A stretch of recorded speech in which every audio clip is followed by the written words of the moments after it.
Hey. Okay, we're on now. Are we on? Now we are on. Hold on, wait. It's. Uh, uh. Now we're on. Kersey, it's really weird to watch your lips be completely out of sync, uh, with the sound. I know you like to watch Oh, my lips, Tyler. they're just so sensuous and accented with the mustache. It really just brings out the fullness and the redness of your upper lip. Thank you. I will not be able to hear your sensuous claims for a moment as I test the audio for myself. All right, we got this music. Cool. What's up, sirs? Oh, Further. we have a prince in the house. Good day, sirs. Um, Sirs and vocal phrase. I don't know if Vogelfrey's here. I heard he was taking a couple days off Twitter. I don't know if that means he quit my Twitch channel as well. He's Wandre. literally in the chat right now. It says Well, hello, hello.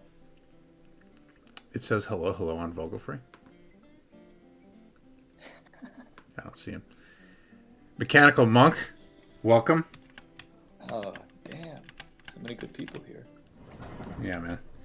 Um, it often takes a few minutes for people to file in, but we can also just start tweeting. If it's not enough juice, we can always juice it. We can put our finger on the scale. How do you mean we tweet people so that they come here instead Yes. of Twitter being on Twitter? Yeah, like a bunch of losers. What do we Um, say? What's the best marketing for this? well, if we had you on video, we could sell your body. How about just my ankles? We could do that too. If you text me pictures of your ankles, I will show them on stream. Oh, really? Yeah, Okay. yeah, I'll do it. I can't find my phone right now, but what's that Mac application that? Oh, Photo Booth. You're gonna Okay. use photo booth to take Yeah, I'm gonna pictures. use Photo Booth to take So pictures. so The, you the just get lighting is not so good. all right. Someone tweet Tyler Alterman is using photo booth to take pictures of his ankles on Philosophers on Twitch links on Flank Taking Flights. right now. Did you hear that camera sound? Yeah, I did. Okay, that's the photo of my ankle in action. All right, just send it to me on WhatsApp. All right, first I have to export it from this application on WhatsApp. Yeah, man. Um, Mm.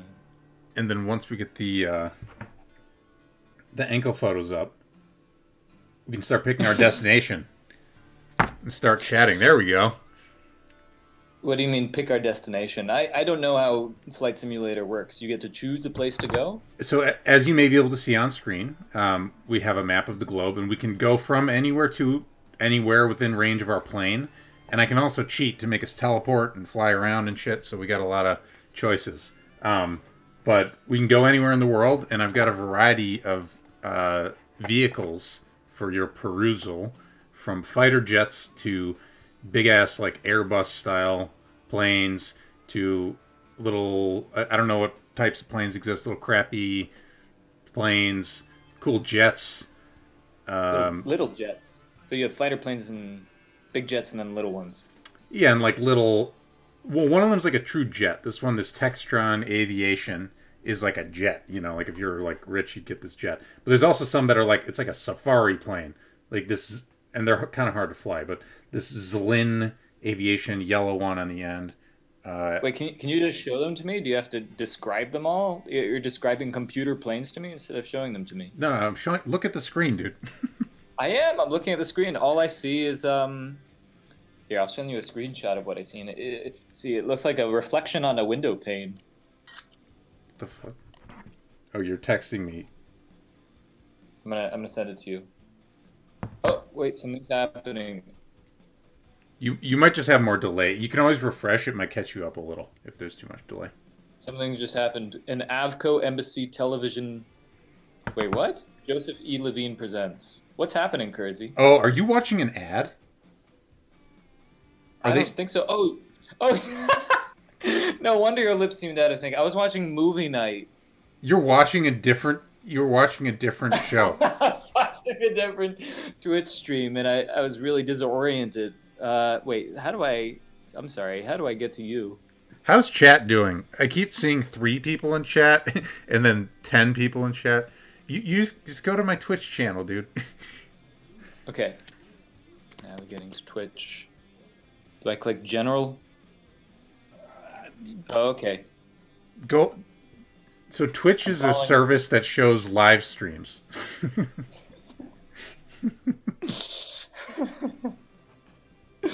It's like for kids. Sorta, yeah. It sorta is. Okay, no, oh, I'm in the right place right now. It says Altered States with Tyler Alterman. That's you, baby. And I see some planes. Oh, these are good planes. Okay. Now you see the planes. I'm going to slowly scroll through them, not too quickly, and if something catches your eye, but let me get to the end, because they have different stats, and some of them are a big-ass pain to fly, some of them are more fun to fly. I'm just scrolling through. I'm going to scroll a little faster, and then get Are there to... any that let you shoot missiles? No. Oh, whoa, there's like a helicopter plane. There's might be one that looks like one. But let me just get to the end so that you can see the fighter jets. So there's the fighter jets. Wander says, I did like the idea that Tyler would get blasted before showing up, and then it would be like 30 minutes of tech setup. That's kind of where... that's kind of the vibe. I don't know how blitzed he is just yet. Well, okay, I mean, I want to choose these fighter jets, but does everyone just choose the fighter jet? No, I always want them to, but they don't. People like choosing the little dinky planes because they're... No. I want they're the cute. red fighter jet. Yeah, the red fighter jet. There we go. Thank you. And with red fighter jet in hand, disappointment at lack of missiles is my favorite theme of this show. Where do you want to fly? I had a banker friend mention the city of Samarkand the other day, which I hadn't thought about in a while. So that's just that's the thing that immediately comes to mind. It's in Uzbekistan. Uzbekistan. All right, let me just Google Samarkand, maybe. Yeah, Uzbekistan. You know, they used to be a Mongol city, and I know that because I used to play Civilization 2, and it was one of the... Unless I'm not confused. But Samarkand, Uzbekistan airport is what I need. Samarkand International Airport. One. No, they've got one. It looks like it's SKD. So let's take a look. Good morning, Soren. Monk, where the fuck's... Well, we'll find out. What does SMH mean? What? It means shaking my head. Shaking my head at these... SKD. Samarkand. Nice. Cool. Why is it Samarkand? I don't know. It's confusing. It just means something. Actually, yeah. And where should we go? Let's just pick a direction. Wait. No. It seems like we should arrive in Samarkand. Samarkand feels like a place that you arrive in after a long journey. It's like New York. Sure. So we can make this be our arrival. Yeah, let's start from JFK Airport. So the problem with JFK is that it's on the other fucking side of the world, and this is a flight simulator, which means we're flying over a scaled version of Bing Maps.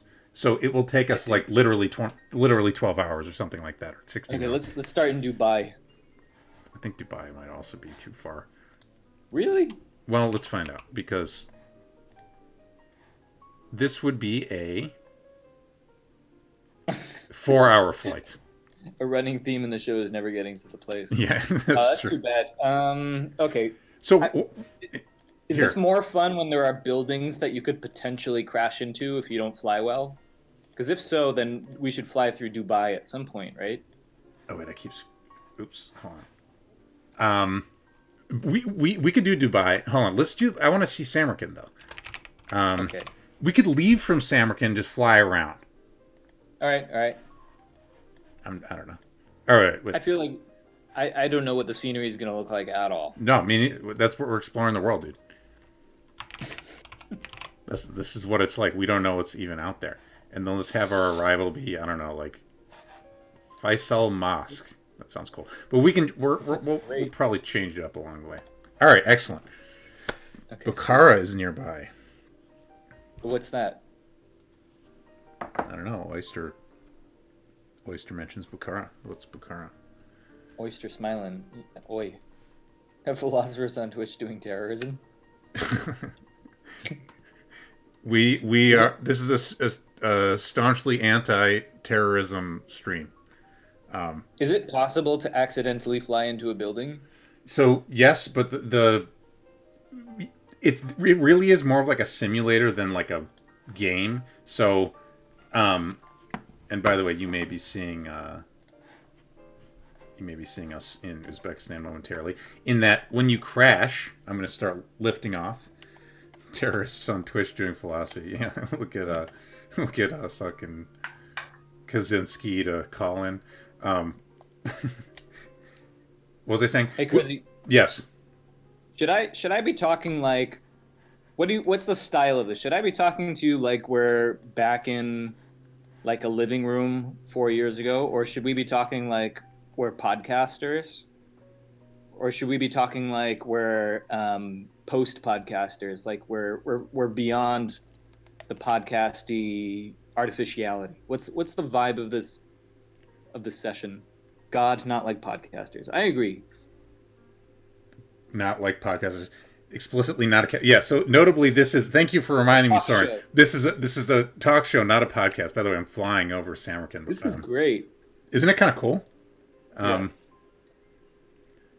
Yeah. Let's cruise around a little bit. You know, in answer to your question, it's got to be some kind of something in between. We gotta not get caught in any of those little rivulets and kind of sort of cruise towards the good. That's my kind of.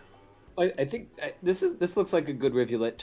Someone says talk like you're Don Rickles and Kersey is Johnny Carson.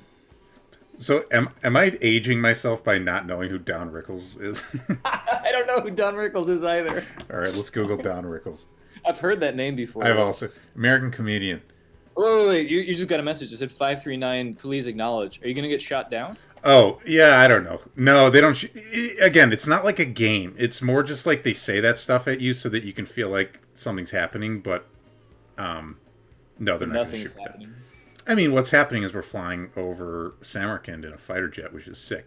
But oh wait, do you see there on the left? It's sort of in the architecture. No, on the left. See, it's like a sort of circular grid or curvilinear grid. I am noticing that. Yeah, let's go. That. Let's get in there. Wait, go. Let's get in there. Let's get up in there. It looks like Burning Man. He voiced Mr. Potato Head in Toy Story. How are we supposed to know that? Is that the main claim to fame? No. Legendary 80s comedian. I've seen this guy. I've heard this guy's name. Yeah, I have too. There's a little bit of like a Black Rock City thing going on here with the circular grid. Yeah, can you land? I can technically land. It's not actually easy to land a fighter jet on like curved streets in the middle of like a place that exists. Can you parachute? You cannot parachute. No. Oh, man. I can zoom in. It sucks. It's like it's a simulator, dude. Oh, that's pretty cool. Oh, wait, who's in the front and who's in the back? Well, I mean, technically, I'm flying the thing. Is that the front? I believe. So what am I? I have the missile control. Sure. Yeah, you can have the missile control. There's no missiles in this game. It's like I'm spooning you. Yeah, dude. It's like me, you, and the technology. But side note, it's worth checking out this an actual podcast. This was Lex Friedman with this Navy guy who saw the UFO recently and is convinced that's a crazy cool podcast that I was just listening to. And they talk a bunch. Wait. Yeah. Do you believe him? I didn't finish it. Oh, by the way, I'm going to just show you the inside, just so I can give you the tour. This is the inside of the jet. Oh, it's so fucking detailed. Yeah. That's the whole thing. So I look back, and we can zoom in. All these indicators do stuff. There's no one in the seat. Well, that's just so you can see the stuff. You know? What is... Okay. Do you know what all these do by now? No, I have no clue what they do. I'm serious. I have no idea. I just flip stuff, and mostly it doesn't, like, cause me to, like... But you can, like, press buttons. Like, look. And then things happen? Oh, yeah. Seat adjust. Anti-ice. comm selector, you know, like If you AC press power. and if you press the wrong thing, do you parachute out? You don't parachute out, but you might like screw up um your trajectory. You know, this is why I like flying the jet. Because it's extremely easy to recover. If we were flying like a 747 or like especially one of those tiny ones, you just have a bad time. Yeah. Because it's really hard to recover. Wait, what are you doing? Something's happening. You're like What? for a second the fighter jet looked like it was possessed. It was like floating slightly upwards and not really forwards. Right. So Oh. I'm slowly learning a couple things about how actual planes work. But like, here, check this out, and then we can actually talk about something other than this game. But check out the flaps. Okay. Oh, cool. And I like that there's some sort of yellow sticker with an arrow on it. Yeah. Oh, okay. Are these trim tabs? You know, like Bucky Fuller used to talk about trim tabs. Is Did that what these are? Bucky Fuller used to talk about trim tabs? That was his term for essentially small interventions that make a really large difference. Cool. Because by altering the trim tab just a little bit, you alter the trajectory of the plane quite a bit. Right. But I never knew what trim tabs were, so. I'm betting that these little thingies are trim tabs. Yeah. They look like tabs. Boop. Yeah, I they're like pretty the fun. detail on the gas coming out of the. Is this how all your? Is this how all the guests start? They just comment on the intricacies of Microsoft Flight Simulator. There's usually at least a couple minutes of that. There's a couple minutes of that. Yeah. Kiyosaku John says, yes, airplanes have trim tabs. Don't use flaps as trim tabs. So are these Why not? these are flaps? Are these flaps? I'm going to flap them for you just so you know. I think these are flaps. Don't use flaps as trim tabs. I think wonder what the metaphorical significance of that could be. Also, where the fuck am I going? All right, let's just start going south or something. One more thing is that I can change. Oh, flaps are big. Ace pilots know how to use the cockpit hatch as a flap. Is that true? What? What does that even mean? This is the cockpit hatch. What is the cockpit hatch? It's like the bubble. You can use that. You can like open it a little bit, and then you can open it so that you can like pass the other Nazi fighter pilot and just like punch him in the nuts or something. Is that what Tom Cruise did? Oh no, I think he's trolling. All right, flaps are big. They're for landing. Flaps are for keeping you from stalling when you're going very slow. Oh yeah, the bird. This is how you fly. Actually, is you just tab in and out real fast until you gain vertical momentum. Wait, really? No way. Yeah, really. There were two guys who lost power to their flaps, so they opened their doors slightly to steer the plane to landing. That is pretty cool. That's pretty cool. By the way, I'll try to get close to the ground so we can see some agriculture. I believe this is some agriculture. I'll be honest, this is kind of a boring landscape. I wonder if we could fly through a city somehow. Is it too late? No. Teleport function? We can teleport. I mean, we can also soak in the sort of more subtle beauties of the world, but I mean, as much as I appreciate the color brown and the many shades thereof. This is brown to you, bro. There's beige. Oh, okay, there's beige. There's what else? Peach, maybe? No, that's too sure. Hold on. I'll crest those mountains. No, we can pick a city. We've done New York. Tyler confirmed City Boy. Yeah, that's true. Can you fly through a thunderstorm and watch your plane get ripped to shreds? So, that sounds great. I can turn on a storm. Okay, do it. I actually have to. I'm gonna one of these days turn on a. So here's the storm. Nice. It just looks like gray. That's boring. Hold on. Let me try something ridiculous. Light. I'm going to turn off volumetric atmospheric effects. Okay, so we're technically in a storm, but that's useless to us because I just turned off clouds. So But there's still frost and rain, it seems, on your yeah, windows. on the thing. Well, that's kind of cool. Yes. Yeah. Oh yeah. No. The glassy ice is sick. Oh, here we got a little lightning. Oh, cool. Oh, yeah. You know, that's in case you didn't like the brown. We now have a pure gradient of gray. Oh, bam! There's some good light. It feels kind of existential. Wow. Yeah, Now, there's something actually pretty relaxing about this. especially not knowing when you're going to hit the ground. We do have our altitude meters. Who needs missiles when you can summon thunderstorms at will? It feels like we're flying at the end of time. Yeah. You know how in our scene, people used to say things like the end of time? A little bit, yeah. That's how this feels. Here it is. At the end of time, you're flying in a fighter jet at 412 knots. Can't see 5 feet in front of you. Lightning storm. And Tyler Alterman screaming in your ear about sending ankle pics. And you know, if I get close to the ground, I sent you the ankle pic. Oh, you did? I'll put that up. Oh, yeah. Okay. This is a little more interesting. What are these, tombstones? No. Feels like that, doesn't it? But no, I think it's like buildings. Oh, look, we got a little... Go to the restaurant at the end of time. Look at this. Look at this view, dude. Oh, yeah. Now it's Fly cool. through the cloud. Oh, this is great. Go to the restaurant at the end of time. Can you enable the meet God option? Meet God? Yeah. N-E-E-T. Oh, meet God.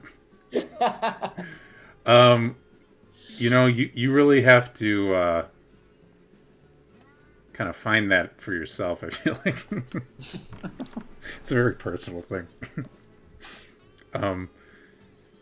Anyway, so we're actually, so we're thoroughly 22 minutes into the show, and we haven't talked about anything. I think this is the least we've ever talked about, just even as friends. You know, I had Rival Voices on, and it was also kind of like that. At first, we were like philosophy, but by the end, it was just like, let's just fly, dude. I'm pouring more tequila. Dope. All right, yeah, I am gonna take at least one shot with you during this. Well, you have to wait because I have Tildy and Elliot Olds in the other room, and they would do shots with us. Right. They know you're on a live show, right? That's gonna end up on YouTube. Yeah, they do. All right, that sounds cool. Fun fact, planes can fly in hurricanes because the wind is all blowing laterally. Can't do the same in thunderstorms. Why does the lateral wind help? Is it just more resilient to that? Huh. Yeah, so I have turned off like crash physics, but usually when you play this game, if you like turn the wrong way too aggressively, it's just like you crashed. You know, like, oh, that's cool. Yeah.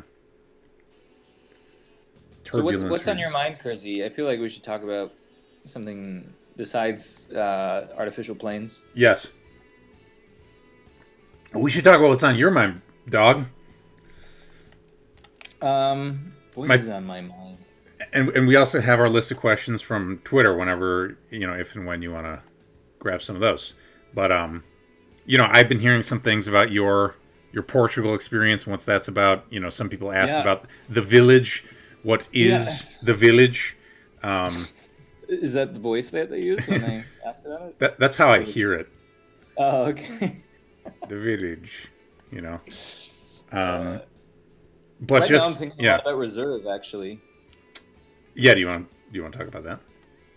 I don't know.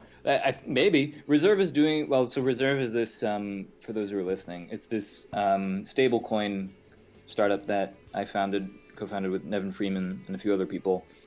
And a stablecoin is like a cryptocurrency that's priced to the US dollar. And when you have something like that, it can be used in countries with a lot of inflation, like Venezuela, because it's outside of the banking system and people can just get it peer-to-peer.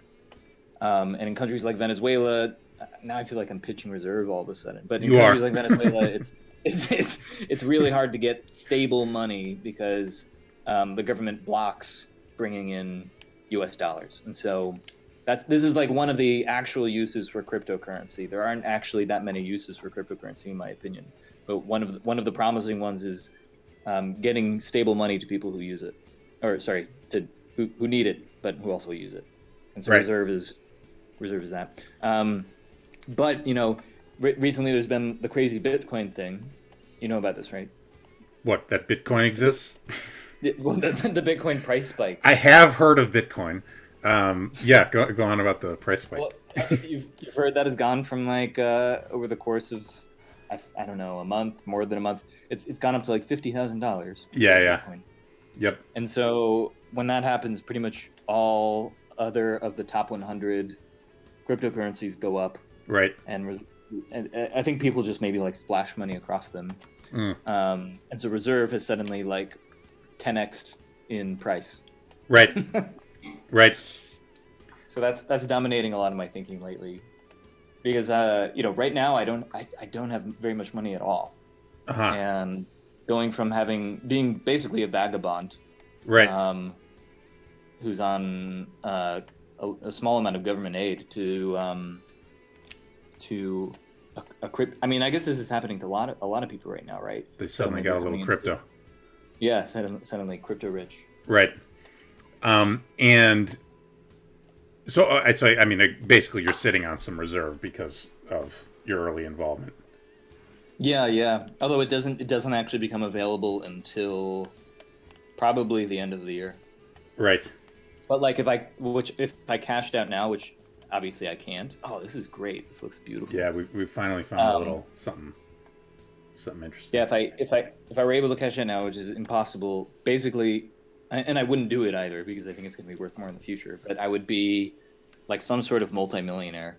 And also Nice. a lot of our friends would too, because a lot of our people also joined Reserve, and like I hired friends and things like that. So I think feeding into the village, one thing that's very exciting to me, one of the biggest headaches for me was the idea that it would be really hard to get people to move, because I think one of the biggest barriers to that is going to a foreign country without much money and not having a job necessarily, unless you have remote work. Right. Like for instance, I have an artist friend, Creighton, who would be in Portugal right now if I could give her like $10,000 to move, or maybe not even that much. She's a brilliant artist, but she's poor. And so that problem in a year might be solved, which is really exciting to me, because a lot of the initial villagers would be these people who have done really well with Reserve. So what I'm hearing is that we could be getting like a Philosophers on Twitch playing Flight Simulator sponsorship sometime soon from the Tyler Alterman corner. I'm gonna buy you an actual plane, is what I'm saying. Hell yeah, brother. Yeah, it won't even be simulated in the future. People will be like, "Oh man, the physics are so amazing," and you'll have to say it's because they're real now. Right. Tonight at 9, Twitch streamer dies in plane accident. Trying to fix his 5G audio connection to get Discord working in a literal plane. Yeah. No, you'd be the guy in the back. You'd be sitting in the back where I am. Right. So you'd obviously hire a pilot named Fernando. Oh yeah. I don't know why. That just seems like a pilot name. You'd hire a pilot named Fernando, and he would be piloting the plane, and you'd be in the back trading Bitcoin. Right. Getting involved by defrosting the is that a pontoon? Is that what that is? This is a fighter jet. No. I mean, on the side here. Okay, at the end of the wing. I don't know what the fuck that is. Those things. Isn't that what that's called? A pontoon? I don't know. I think it's called a pontoon. Does someone want to opine on whether this thing on the end is specifically called a pontoon? This needs to be answered. I feel like there are people here who know a lot about planes. Monk thinks it's a fuel tank. Isn't that a fuel tank? Well, why? No. Why would they put a fuel tank all the way over there? Well, maybe it's for like balance. Oh, okay. Maybe. Yeah, that's a good point. He doesn't know. Who knows about planes? Not I. But yeah, that was for a village. I think one of the most important pieces that a lot of people who want to, pretty sure a pontoon is a boat. It might be.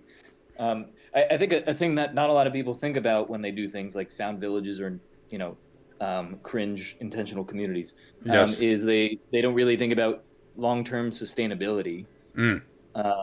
And that was really one thing on my mind. Like I was brainstorming all these ways in which you could have like a kind of default job that everyone does when they show up. I think this still might be a good This idea. this is Like the monks selling beer kind of approach. exactly, yeah.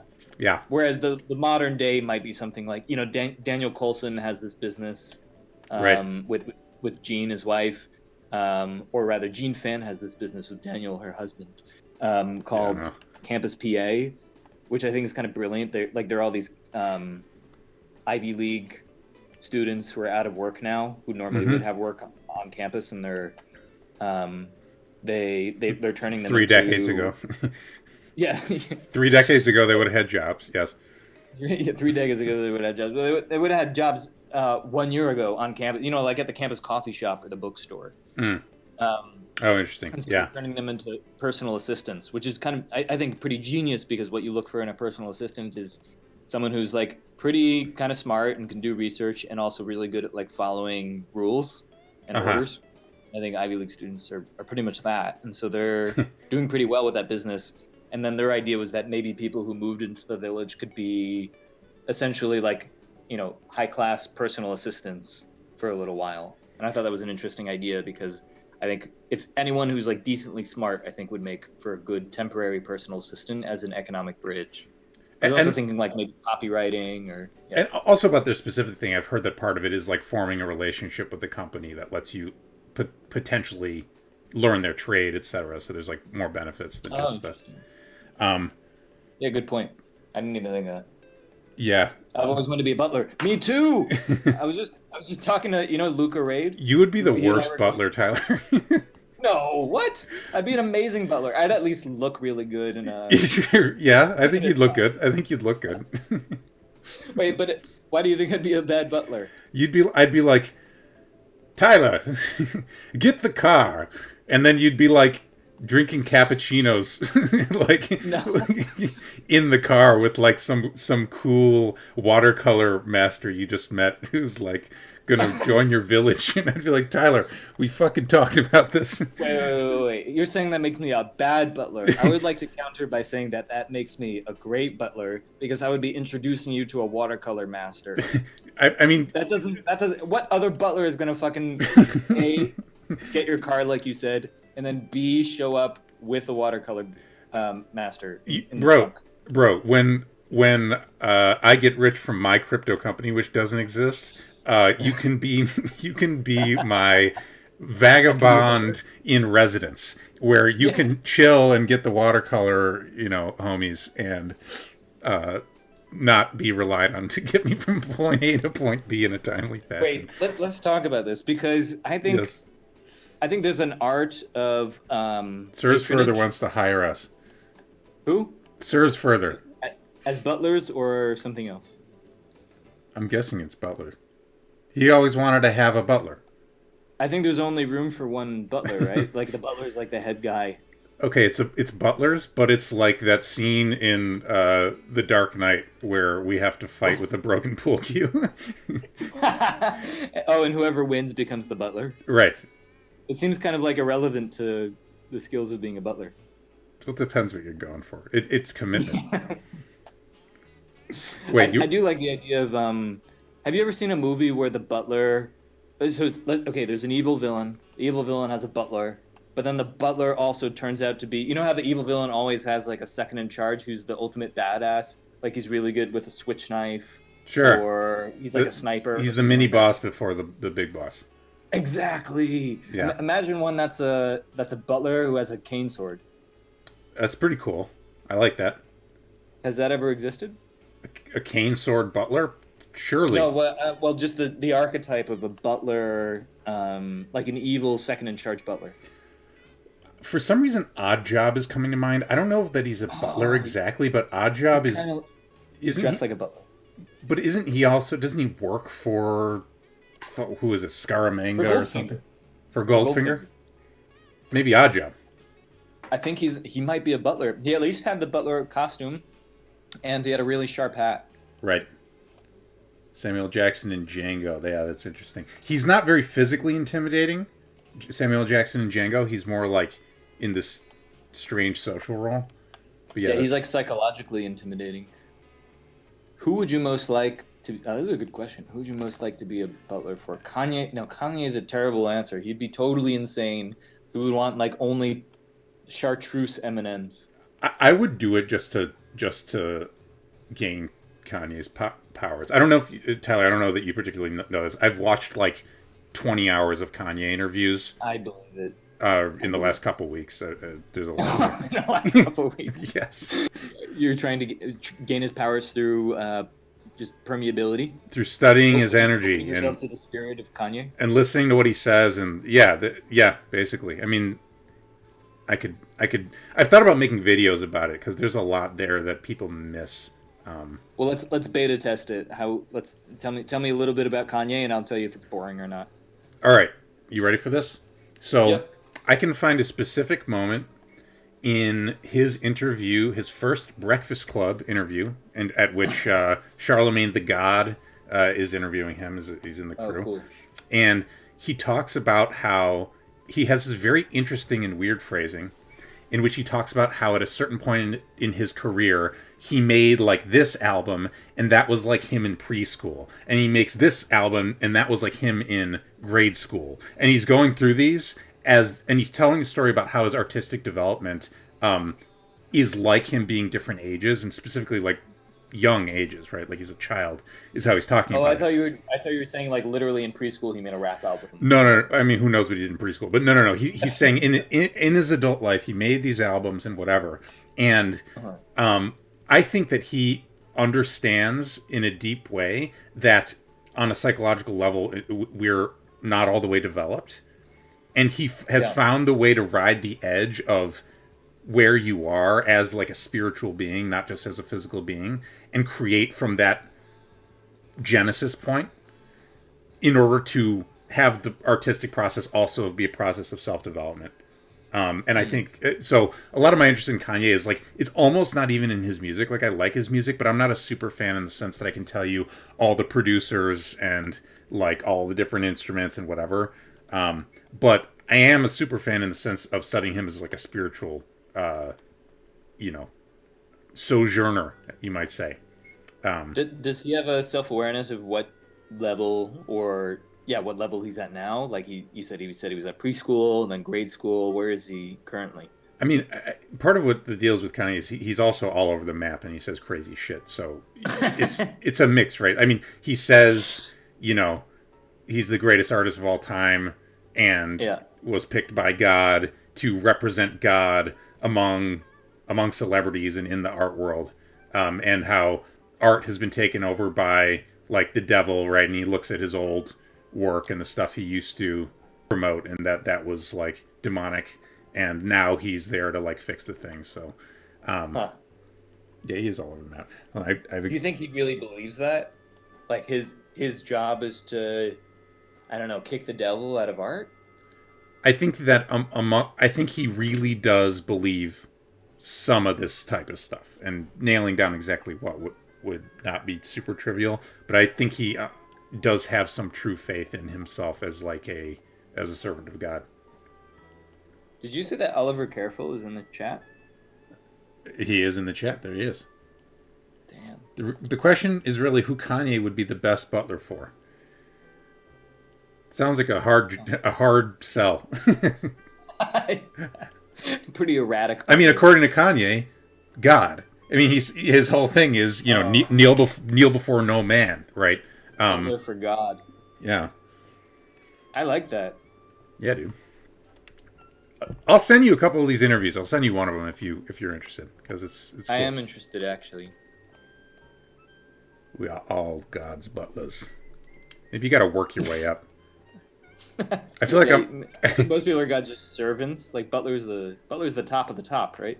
I feel like I'm God's like. I feel like God like has a minor subscription to my Patreon, and he's like mega supporting me, but like waiting for me to step it up. God's kitchen staff. God's sous chef. God's apprentice to the kitchen staff. these undersecretary to the to the what do they call it when you're the guy who's going to come in if the main actor doesn't show up? The Shadow. That was a word. You ever seen that movie Shadow? The kung fu movie. Yeah, I thought Yeah. it wasn't as good as it looked. Like the trailer looked so amazing, Honestly, and then the actual movie had terrible dialogue. I thought it was a little bit almost too stylized. Yeah, it was too stylized.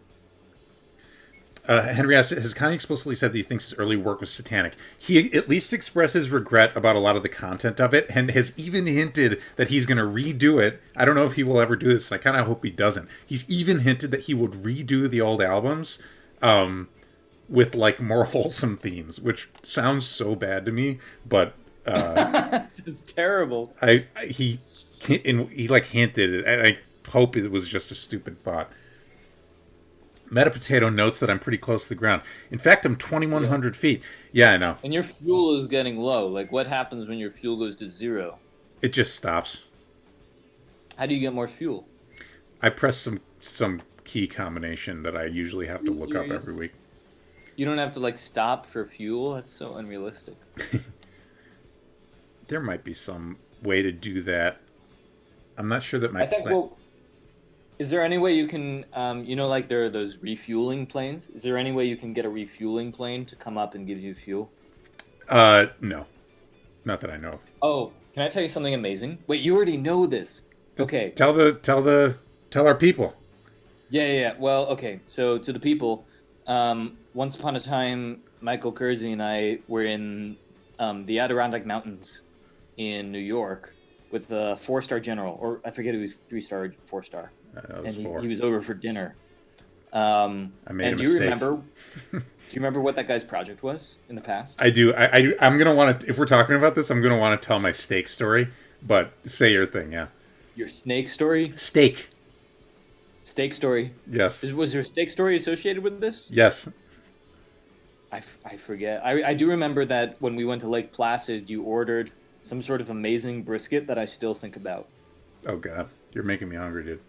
No. Your dad put. All right, I'm gonna wait. Do you want to say your thing about this guy? It's a steak story. It's not a snake story. Someone put in the chat. It's a snake. I want to hear the snake story. Hold on. Continue your story, Tyler. Okay. So I might get some of the details wrong. If I remember correctly, this 3 or 4-star general was 3.5-star general was the former lead of this. I think it might have been classified at a certain point. Operation called Operation Looking Glass.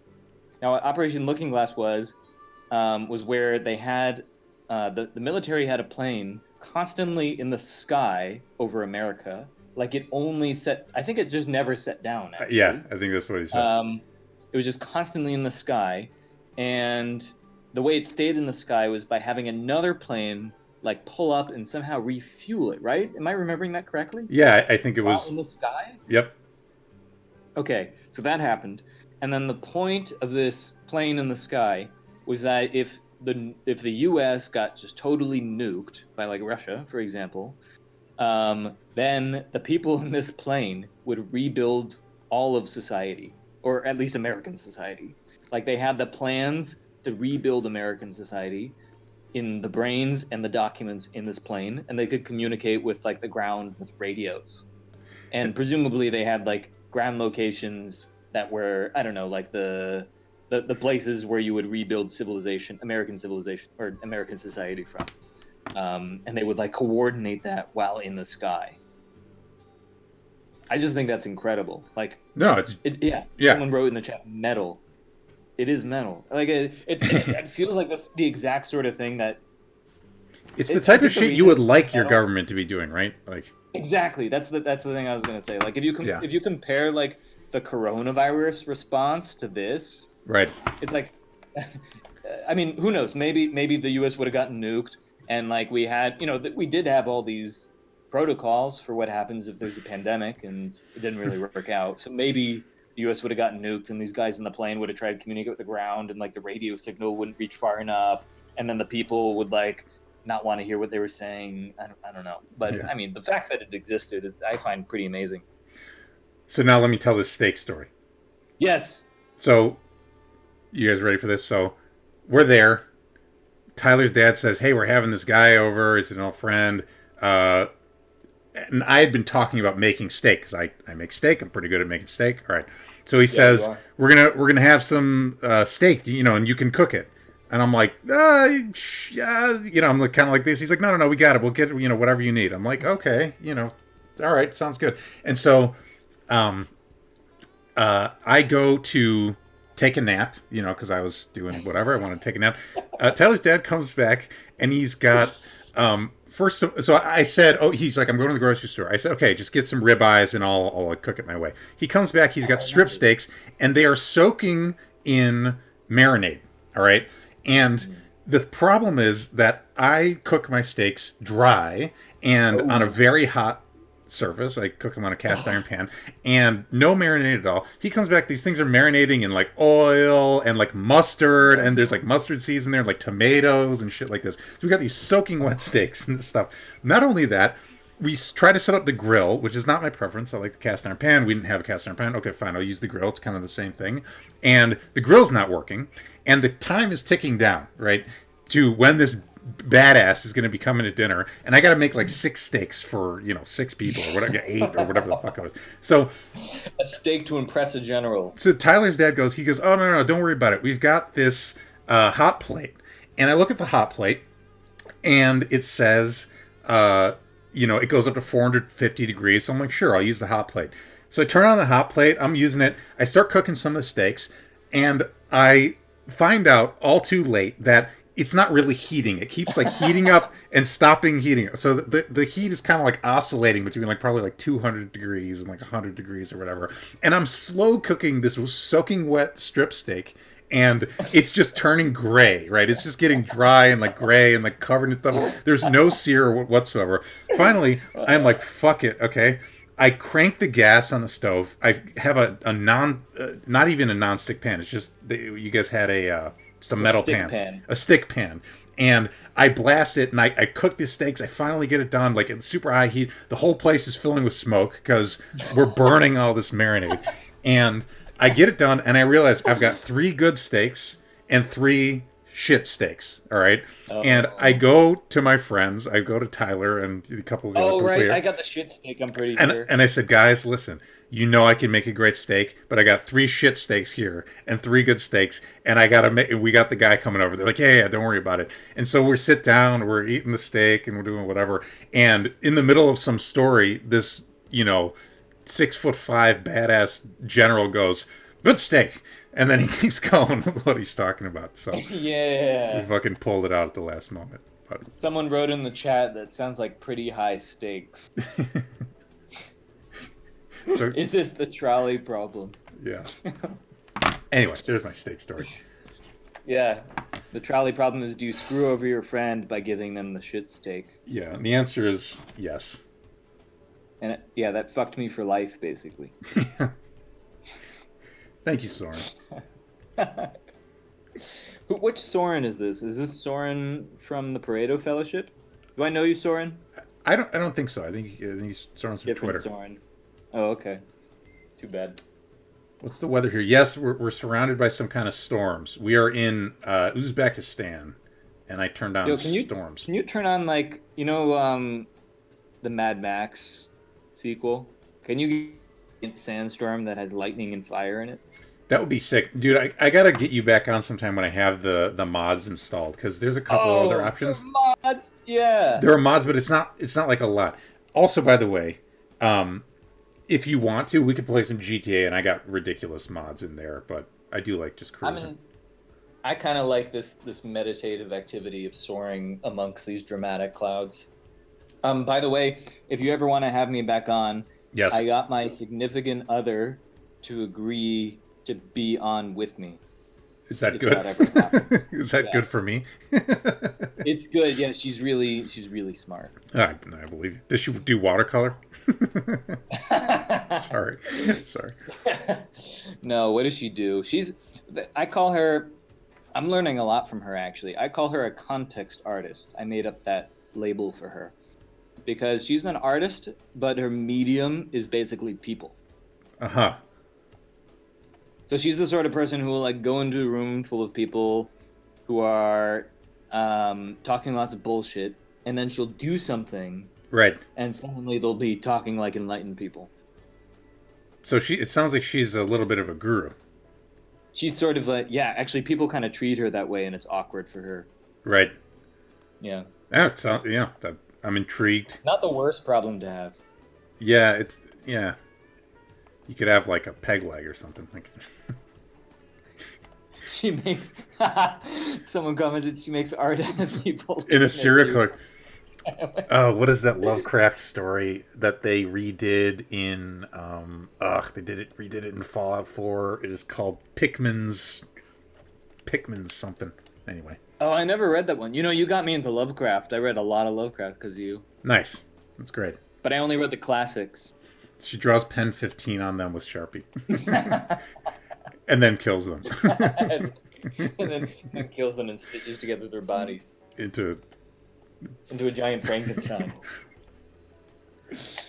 I liked, what's that one? Innsmouth? Shadow out of Innsmouth. Over Innsmouth? Is that what it's called? Yeah, something like that. Man, that's an atmospheric story. I've been thinking about just doing some readings. Yes. Yeah, dude, I mean, we had a great episode last week. By the way, this is the first episode of Philosophers on Twitch playing Flight Simulator Season 2. And every 10 episodes is a season, I've decided. And as our in-between season activity, we did a movie night where we watched Santa Claus Conquers the Martians, a completely hilarious film. And there's a lot of movies we can watch on stream, and it was a great time. So. Oh, wait. Can we talk about movies right now? I have a new favorite director. Let's do it. Okay. Have you seen anything by, I'm probably going to mispronounce his name, Paolo Sorrentino? I don't know. What's he made? He's made The Great Beauty, which won Best Foreign Film, I think. Maybe I always mix up the Oscars and the Golden Globes. One of them. Right.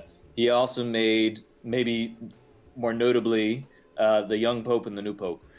Right. I Have watched you seen this? I watched the first few episodes of one of them. Do they both have Jude Law? Both. The Young Pope and the New Pope have Jude Law in them. Okay, And I the don't know. second one, it's like more like Jude Law's doing a cameo sort of thing. Okay, I think I saw the couple episodes of the first one. It gets better. So if you gave up too early, I would keep going. Yeah, I wasn't in the mood at the time, but I take your recommendation seriously. Okay, so he made these shows, and he's your dude now. He's my dude now because, so first of all, I think whatever cinematographer he works with, their collaboration is just super on point. All his shots, like you could just take a screenshot of any shot in a Sorrentino film or show, right? And you could hang it on your wall. It's like it's like my Twitch stream, like that. Yeah, it's just like you're playing Microsoft Flight Simulator. Yeah. So second of all, wait, do you want me to keep going? I am curious, but I also have a question that's occurring to me. But yeah. What is it? I want you to tell me how you would break into film. Oh, if I became like, do I get to choose what I do in film? Like, can I be anything? No, you're you in real life, and you're trying to become you're trying to become like auteur status. You're trying to become, you have control over making big budget pimp movies with the best guys. I'm like a director, not like an actor, writer. Right. Yeah, let's say I'm a writer, director. You just want to make great shit. You know, like great movies. Where you have a lot of control. So like a Tarantino or a Nolan. I guess they're both directors. But they question. Yeah. Can I think about it for a second? Yes, but you got to give me this advice because there's some part of me that's like, I should fucking break into film, and I'm actually thinking about it. Oh my god, we got some beautiful mountains over here. These are great. I don't know if you saw. Wait, maybe this is your response. I think I asked on my birthday, like, imagine you could get me to do anything, like, or no, that wasn't the question. It was something like, imagine that there's something that I should be doing other than what I'm doing. What should it be? And someone thought I should go into film as like an auteur. Right. Dude, we should both do it. Okay, you mean both think about it and then answer the question No, we should both break into film. together Yeah. as like we'll be like the Coen brothers except unrelated. We can carry out a drama of decades in which we compete and collaborate Ah, and like, etc. like an Ender's Game, the brother and the sister. And What are they? Locke and Demosthenes, Beast. we can do the kayfabe and the real shit. Like Ah, we can yes. bend we can have your GF bend reality of the social fabric That's while right. we make cool shit. Yeah, she'll That's just just a be thought. having quantum effects on the social field. Okay, what would I do? I think what I would do, I think that's a great place to start. I'm surprised kayfabe doesn't get used more. I mean, maybe it just does get used really often, Yeah. and we just don't know. Um, but I don't know of any kayfabe in the auteur, like director world. Do you? Of two directors fighting it out? You know, it's interesting. I am thinking of a lot of the like e-news style, like who's dating who shit. And I Mm. imagine some of that's pretty performative, but I don't have a really clear example in mind. What would be our drama? Um, I don't know. We could have a romantic drama, love triangle. Oh, you mean between you and me? No, like a love triangle. Okay, people use the word love triangle when they actually mean a love line. What's a love line? Like the a triangle would be that I'm in love with you, you're in love with me, and we're also both in love with a third person. That's too much. That's Yeah, too so much. that's I think that's a full love triangle. A love Right. line would be you and me love the same person, and we're No, it's like no, three dots no, no. I figured circling it the out. line. Forget the romantic A thing. love That angle. a love angle. Exactly. No, no, no. Okay, here's what it is. We need to get in a fist fight at a famous like New York bar over a philosophical difference that is supposedly instantiated in our films, and get people watching the films. It should be at a film festival with people watching, right? Why Yeah, would yeah, it be yeah. in a New York bar? Yeah, that could be pretty good. That's pretty good. It'd be at like the hotel cocktail bar Right. where I smash a glass into like a shiv Yeah. and you put some ketchup packets in your shirt Right. and I get to stab you. And then what happens is you actually stab me by accident, but that Oh was yeah, planned and too. that's the story. And the story is they were going to kayfabe a fake fight, but Tyler actually hates him because of this love angle, and he spiked the cocktail and went psycho. Are you gonna? I'm sorry, I have to make you bedridden for this to work. To do a meta kayfabe, Right. I guess you got to go all the way. Yeah. Wait, I kind of want to seriously answer the question. Yeah. How would one break into? Oh, do it. You're at 1% fuel. You know this, right? Oh no, I didn't notice that. Yeah, you're at Well, one. do you like cruising around here? Or should we do a new location? This is pretty boring. I want to fly through a city. But look at these cool cracks. No, we can fly through a city. Think of what city you'd want to do. Dubai. You want to do Dubai? We can do Dubai. It's got really tall buildings and wide avenues, right? Let's do Dubai. I've done Dubai before, but fuck it, Oh let's no, go no, back. do something else. Don't do a repeat. Then give me some ideas. We could What's a do bit? Hong Kong would be cool. Yeah, Hong Yeah. Kong. We could do Hong Kong. Um, hmm. What would be a shortcut? I mean, the shortcut would probably just be befriending some sort of famous actor and then getting them to be in your movie, right, for free. Mm, Like, convince them of your vision. You get, like, Brad Pitt. mm, You're an unknown, but Brad Pitt's in your film. So then everyone's like, what? right. And then they watch your film. I think that's it. That's, like, the simplest way. And I think people misunderstand how possible doing something like that is. Right. You got some stories about getting cool people to do cool shit. It's true. Yeah, and I sort of don't want to tell them because I've told them like 1,000 times, but let's just say it's possible. The way to do it is usually you do some sort of like social proof cascade type of thing, Mm, where you get like a first significant person to say yes to, I don't know, joining a dinner party, and then you use that to get the like more significant people to say yes, and then it just like cascades until you have a bunch of people who think like you're Gatsby. and they show up to your dinner party, Uh-huh. and they assume that everyone else also knows who you are, but like half the people are cold invites. That's Right. that's the thing I did a few times when I was doing like fundraising inside of effective altruism, like trying to bring in philanthropists. Oyster says, But how do you get the first? okay, yeah. Well, that is a little bit harder. I think I was just yeah. In that case, I was just lucky to meet some of the right friends who had viable firsts. So how would you do that? How would you do it if you didn't already have the first? I don't know. Like, okay, actually, I know exactly how you would do it. You would be like my friend Brian Cateman, who I think you've met, right, Crazy? I don't. I've heard his name a billion times. I'm not sure if I've met him Oh, in really? person yet. Yeah. I don't know. I think what you would do, like his tactic, which worked for him in getting it. So eventually, he got a book published with an advance contract from Penguin for like $20,000. Uh-huh. Basically, I think the way he started out was just cold emailing like hundreds of famous people. Holy shit. And I think something like only one or two or something like that said yes to what he was asking, Yeah. which makes sense, right? Like, he got like a 0.5% success rate, Right. but that's actually all of what All you you need. need. You don't need more than that because Right. then you get a first, and then it's much easier to get a second after you get a first. Right. So you just need basically the balls to, like, this is how I fundraised for my first nonprofit too. This thing called the Think Tank. Basically, you're falling. Are you okay? Do you need to refuel? I'm just having fun cruising. I mean, we're gonna go to Hong Kong in a second anyway. Okay. So I'm just gonna So cruise. basically what I did was it was a This is cognitive pod science. racing. What? Oh yeah, it's like the Star Wars movie. Yeah, dude. Nice. I think what I did for that was I Henry, it's like social momentum.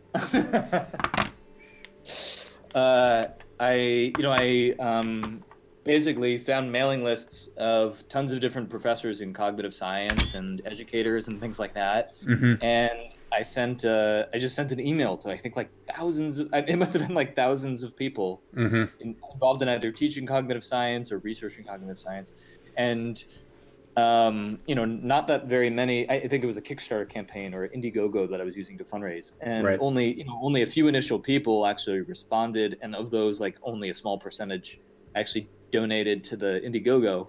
But Yeah. then that got the engine running, and then from there, I ended up raising, like while I was still in college, something like I forget how much it was, like $28,000, something like that, because eventually, like it got on a bunch of newsletters, and then Emotive, which was a brain computer interface company, sponsored it.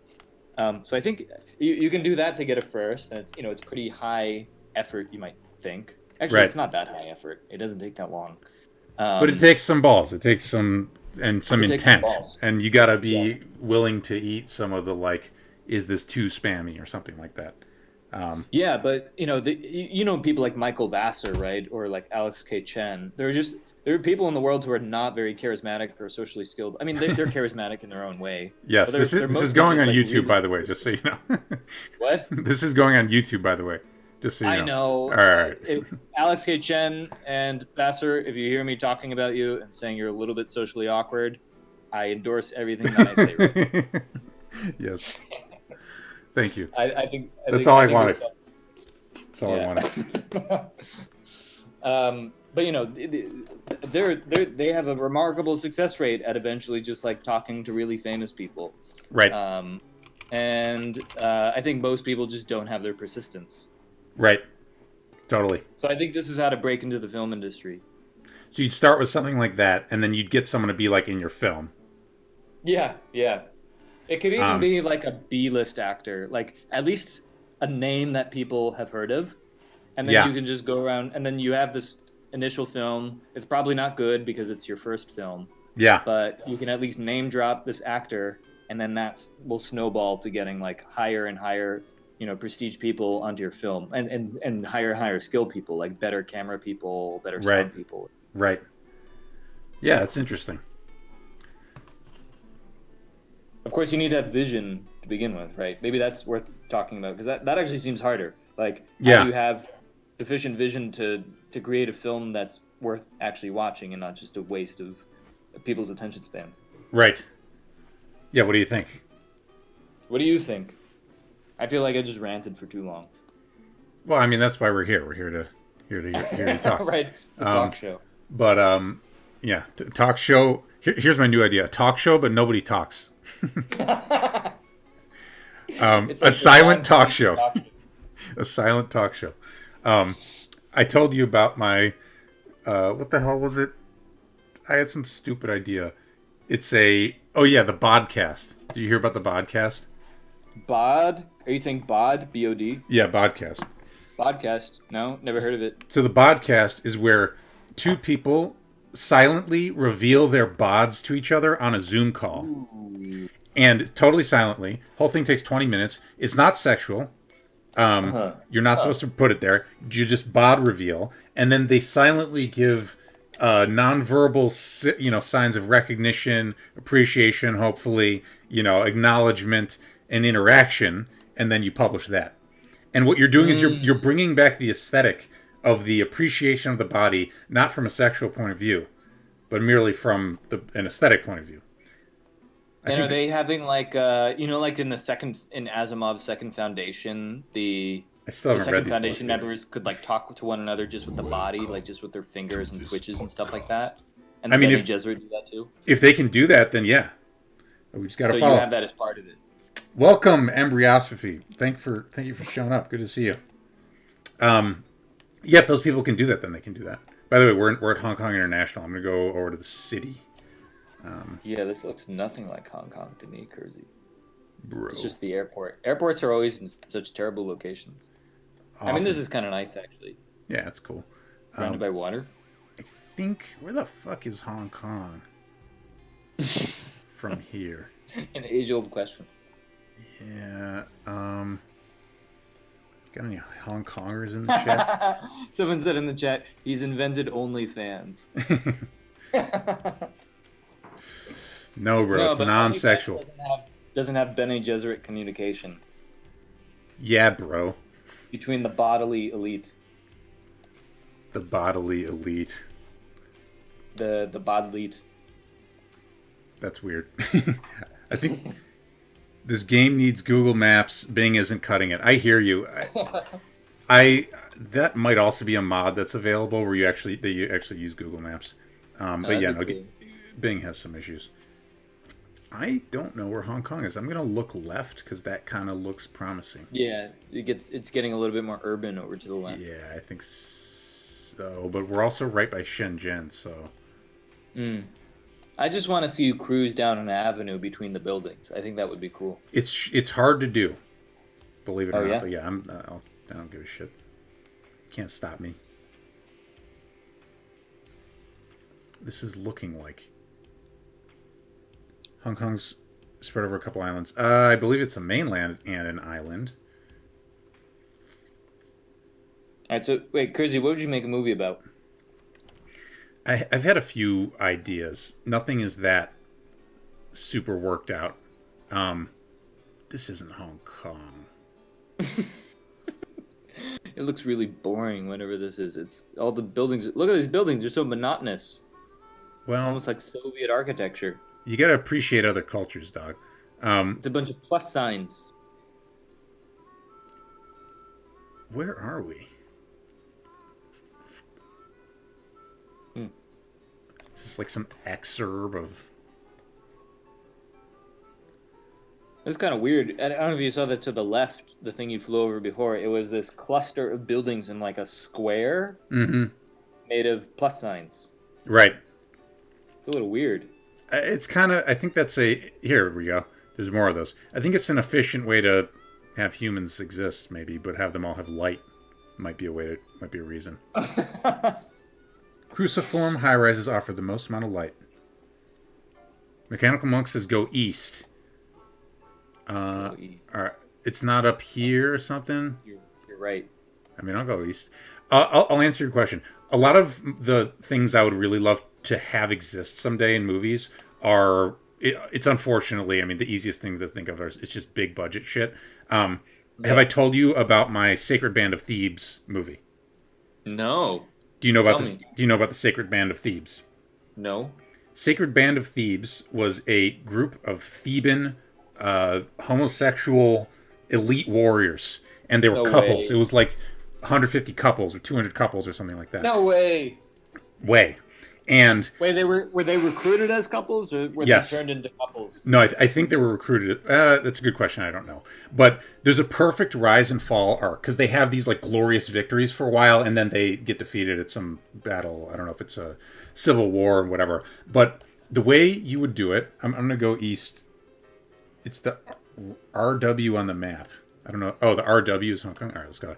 So the way you do the movie, and this would be very important, is you would basically they'd be fucking badasses because they're classical warriors, right? I mean, they're like the fucking green berets of the classical world, and you'd want to show them, in my opinion, part of the purpose of this is to separate the idea of femininity and homosexuality.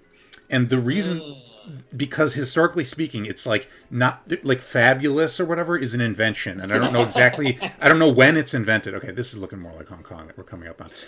I don't know when it's invented, but it's probably 20th century San Francisco. I don't even know. But but the reason you would do this, and you would show these people just being like fucking hardasses, right? And there's a version where they're like, I think they need to be less hot than 300. I think they need to be like Less hot. Why would you make them less hot? Because this is a gritty movie. Because it's not because it's masculinity of that brutal sort, right? And it's people with they're I don't know about like ugly, but like they'd be jacked. Scars. They'd have scars. They'd be pockmarked. Gashes. They'd be like a little bit fat sometimes, and they'd be One just of them like is missing a leg. yeah, and they'd just be like bricking people. I mean, they'd just be like ruining people and just fucking shit up. But also, you would not shy away from showing them being coupley, right? And it's not like pornographic in any way, but you know, you'd show them loving each other. Beautiful.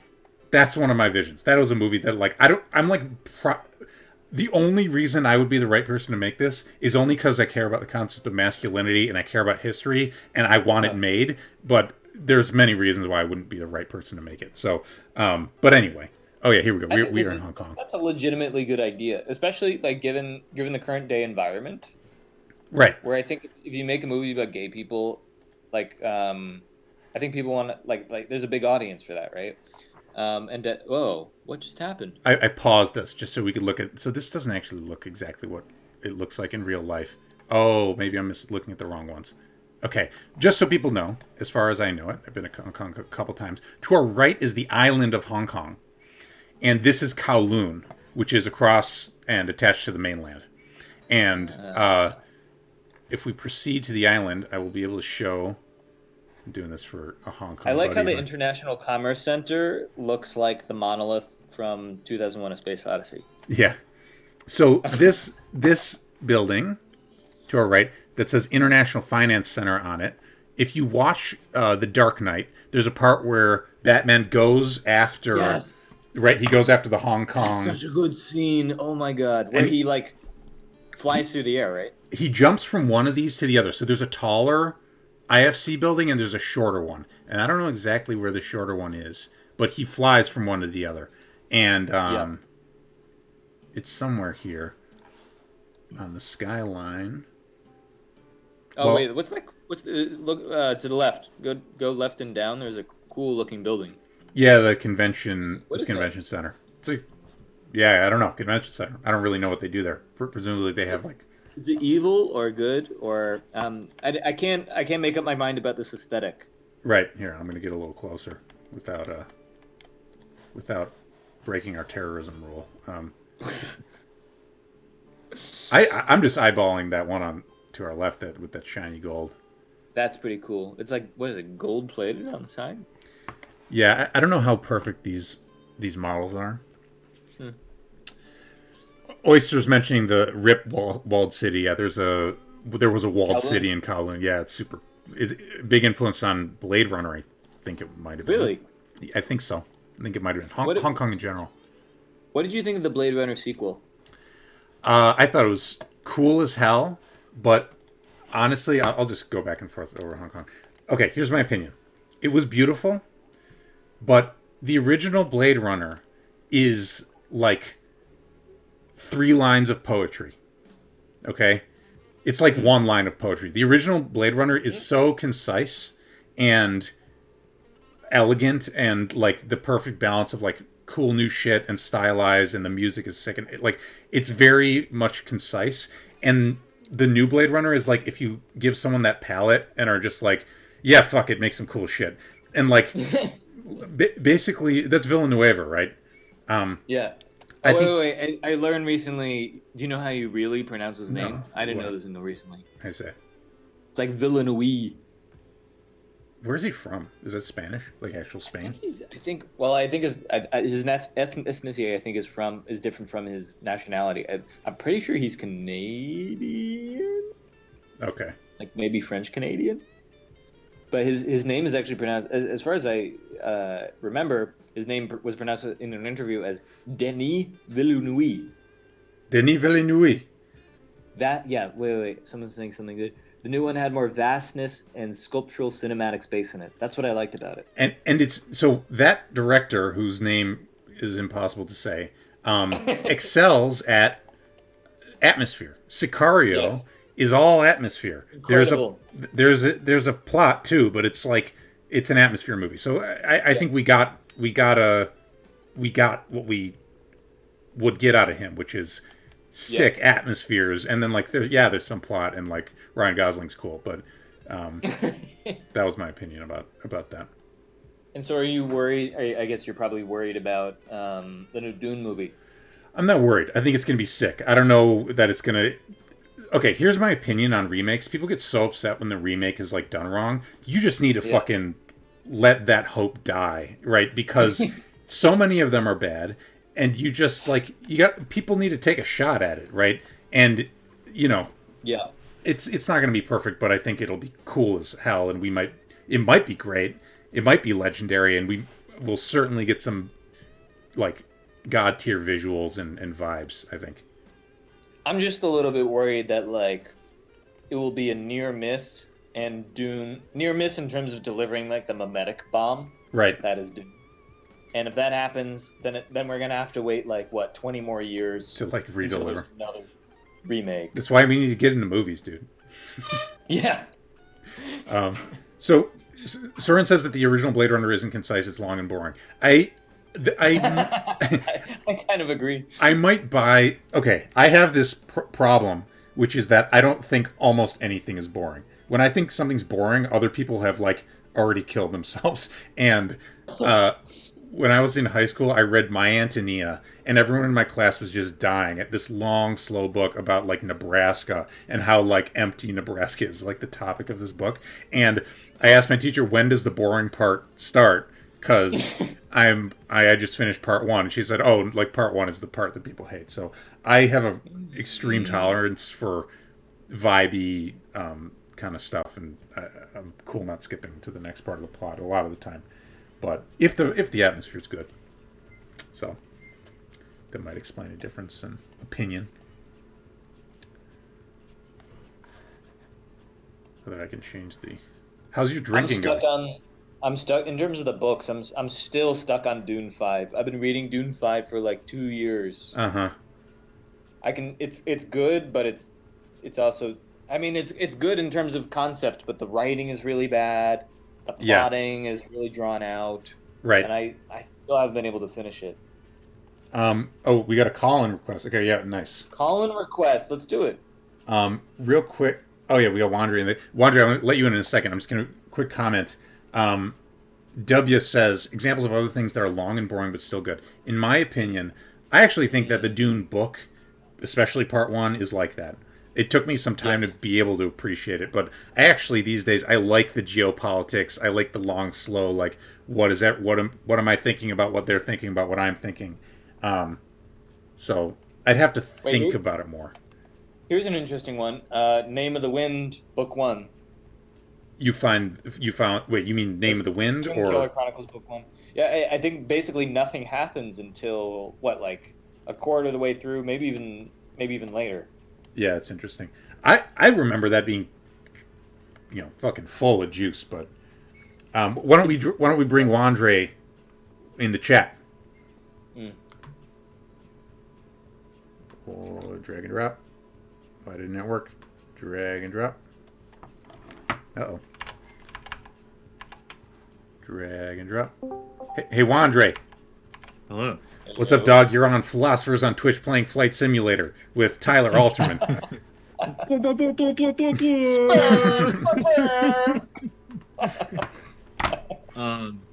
Just because you guys are talking about Blade Runner 2049, I think if you guys haven't heard of James Turrell, you would both like him a lot.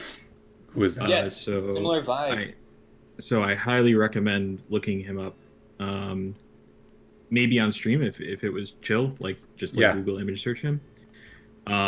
Also, Kersey, since you're into Kanye, pretty sure Kanye is a big Turrell fan as well. James Turrell. That's interesting. So his deal is just that he makes little environments and rooms. I guess the scale kind of depends on where he's working.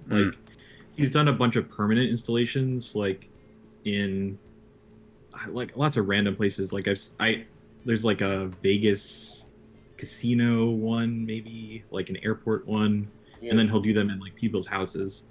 But primarily he'll do it in galleries and stuff, where basically you walk into a room, sometimes it's all white, sometimes it's a dark space. And then what he does is he takes a wall and what's the opposite of extrude? Maybe it is extrude. It's he cuts a hole in the wall. Intrude. He intrudes into the wall. He cuts a hole into the wall. Yeah.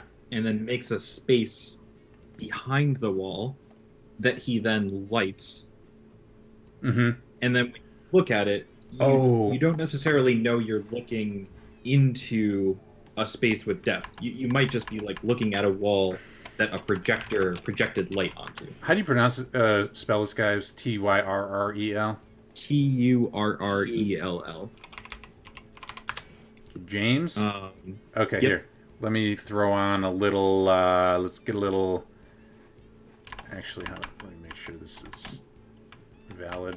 All right, let's get a little window capture.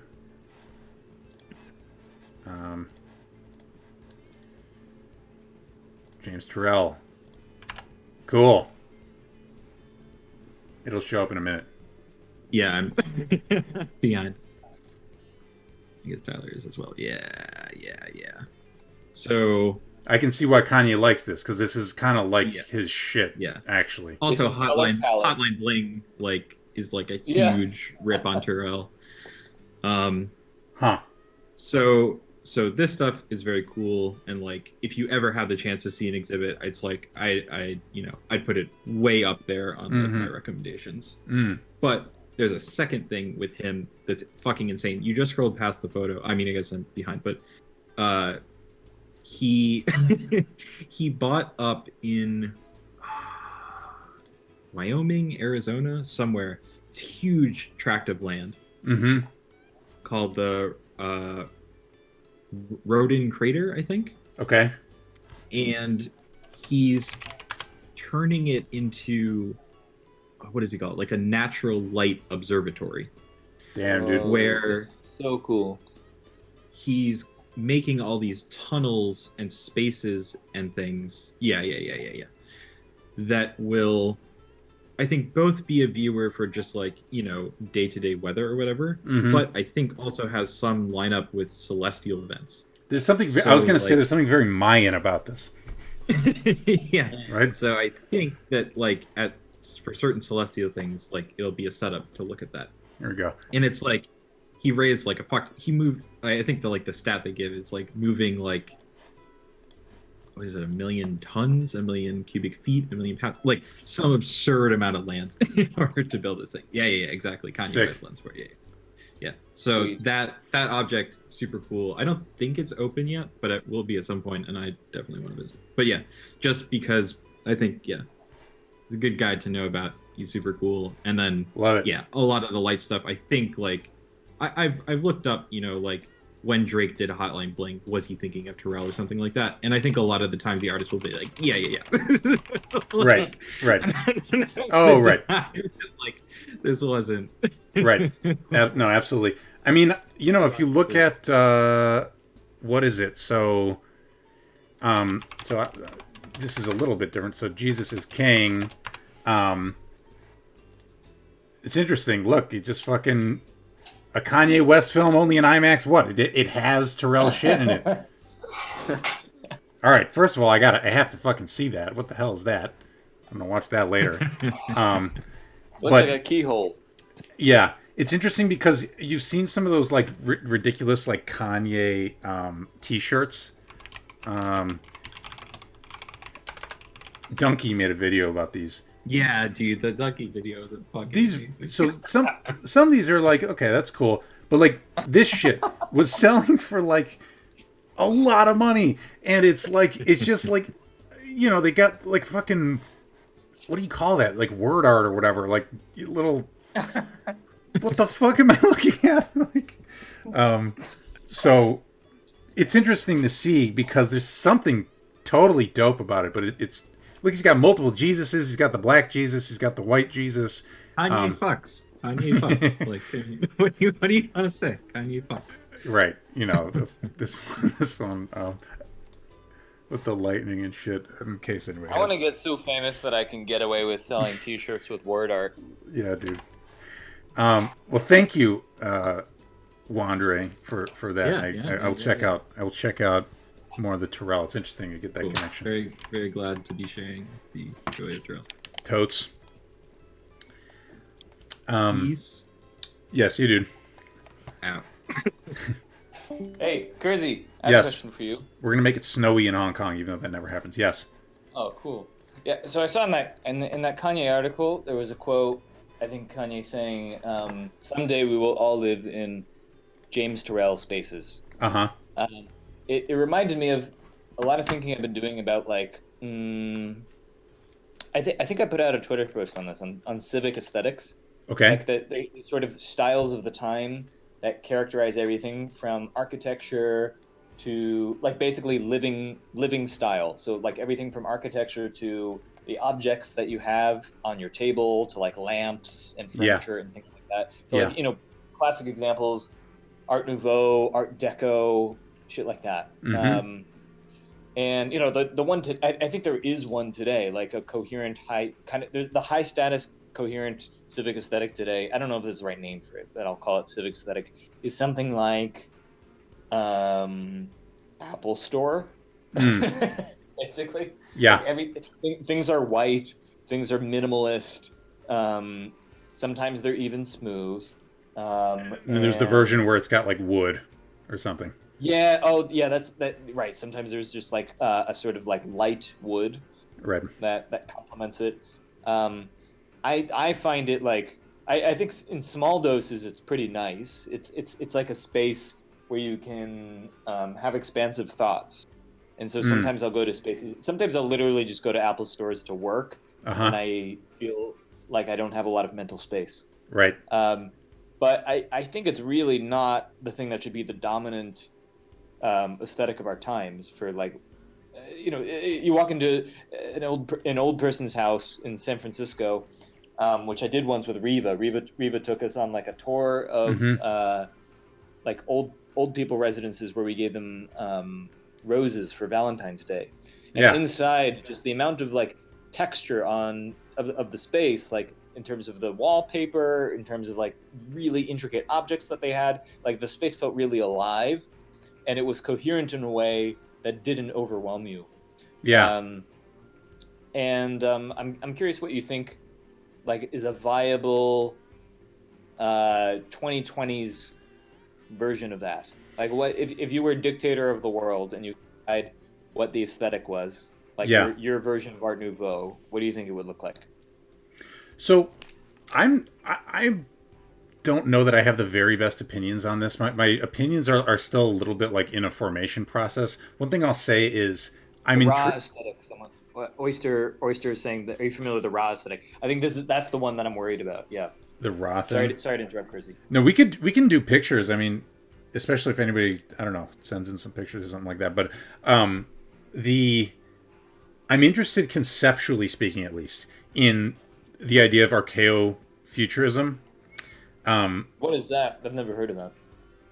As I understand it, and I'm going to make somebody upset by framing it this way, but as I understand it, it's the explicit intent to take the best of the past and the future.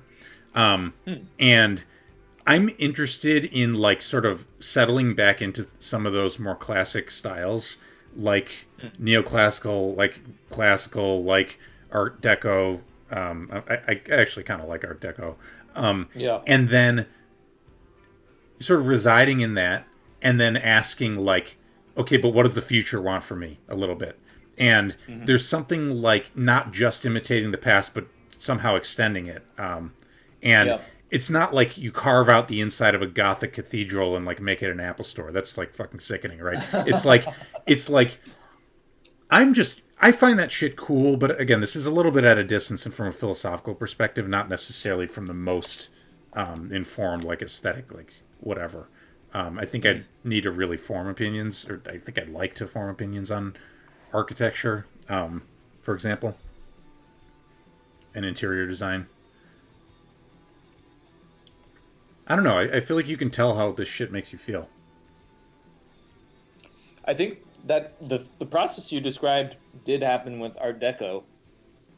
I guess if you look at things that happened post Art Deco, it feels like the thing that we have now is kind of, it feels like Art Deco led to the super modernist style, like I think you can see the early remnant, early signs of like the thing that we have now, which is just like glass skyscrapers in Art Deco. Like I think that's not very far away. Right. And I think basically the lineage, it feels like we're still in that lineage. So I would kind of shy away from Art Deco, just because it feels like it lends itself too easily to a mutant strain of like the efficiency minimalist aesthetic.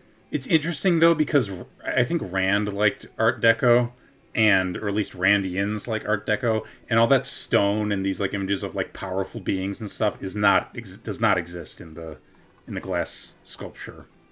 That's true. You know. Yeah, I like that. I like that stuff.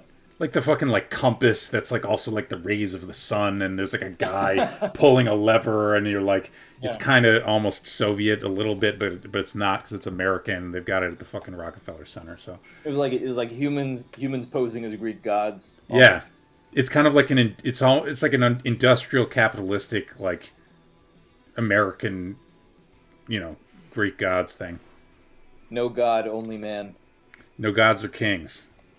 Is the line? Yeah, no gods or kings, only men is the line in that fucking Bioshock. Soren says he looked up civic aesthetics and all he got was Honda Civics. So I made that term up. I don't know what there must be a term for like what is the thing that Art Deco and Art Nouveau are? Well, someone could say they're aesthetics. Maybe a stylistic movement. Architecture movement. But I'm talking about beyond architecture, because you have like Art Nouveau lamps and stuff. Yeah, what is Art Nouveau book design, even graphic design. You know who we should ask is Lapsus Lima, also him, also Rathanon. Oh yeah, Lapsus Lima. Are you gonna have her on? Did you ever have her on? We may at some point, or her husband, who's got some interesting projects he's working on. But yeah, or both. Okay, so someone we'll tweet at him. Yeah. What's the word for that? I don't know how I feel about this music. I'm going to shift our music, which you can't hear, but where did it go? Should we? I know people asked some questions on the Twitter. Should we take some of those? I'm just noticing we haven't. Totally. You said we're taking. You said drunk Tyler is taking questions, and we haven't taken any. And also, I'm not even drunk. I only have. Honestly, I'm a little bit scared, because I think I'm a lightweight now. This is the first drink I've had all year. Yes. Damn. So I'm taking it really slow, just right. in case. Well, I have to eat a can of chicken with some Cholula, so I could do that while you take a question. Okay. Wait. Oh, you mean like look? So you're saying you're gonna get a can of chicken While No, I look have it over right here. questions and choose one to answer. Oh, okay. No, I have it. I'm on a diet as some know. You're on like the depression age diet.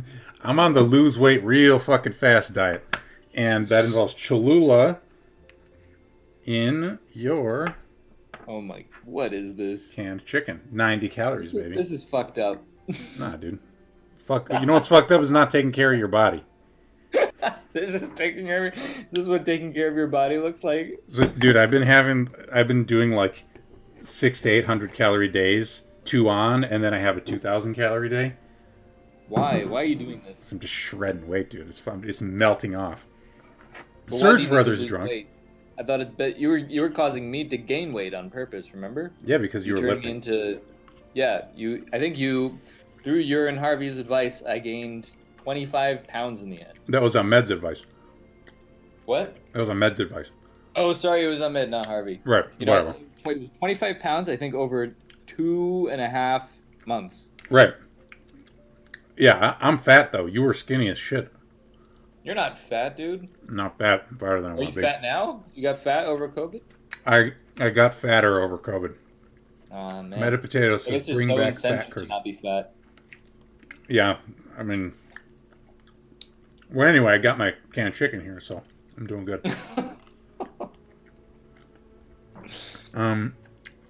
Taking care of your body's a bit fucked up, not gonna lie. Dude, I had a friend. Want to talk about bad relationship to your body? I had a friend.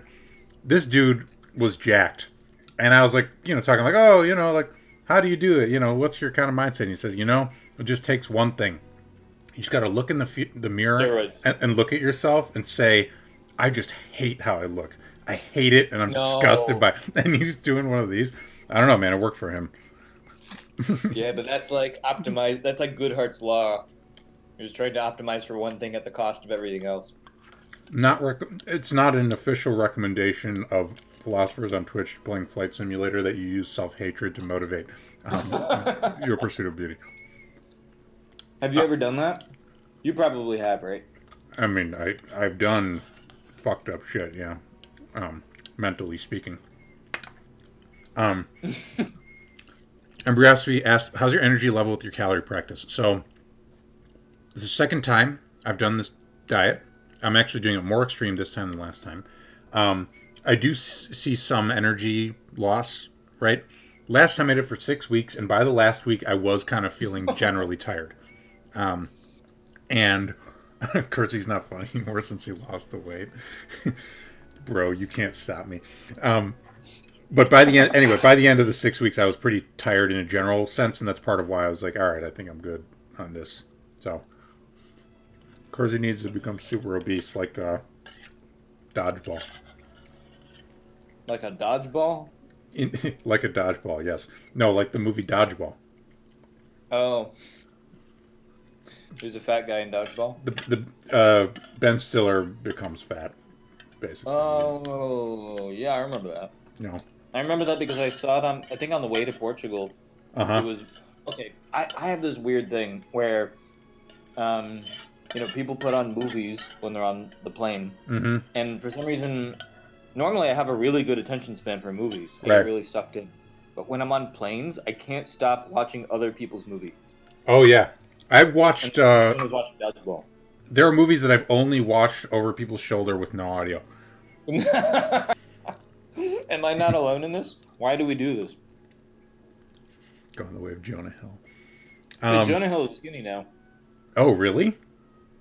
Yeah, Wait. did you see him? He's in this amazing Netflix series called Maniac. It's one of my favorite TV series of all time. And he's skinnier.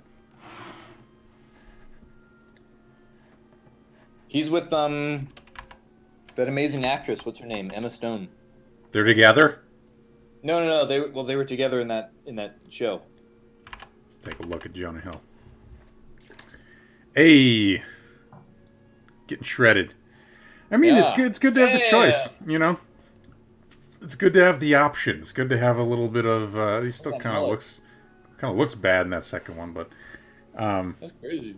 look, even in this one, he looks great. He got a lot more. His jaw got more chiseled and stuff. Look at him on the right there. That's Right. amazing. That's what I'm saying. Soren, I'm not working out much right now. I'm taking like long walks. I occasionally do like 30 minutes on an exercise bike, but I'm not lifting hard. If I were, I would be more attentive to make sure I get my protein. Are these Tyler's before and after pics? Yep. Yeah, man. Thanks for asking, Henry. Yeah, you want to grab a question? Okay, I have to navigate to the Twitter thread. Let's see. Now, you should choose a question. You're the talk show host. Yeah, I'm the talk show host, and I command you to pick your own question, bitch. Just kidding. Let's take a look. Wow, who talks to their guests like that? This is Potfist. We're breaking all the rules. This is all right. Do you already have it up? I have to find it. I'll find it. I'll find it.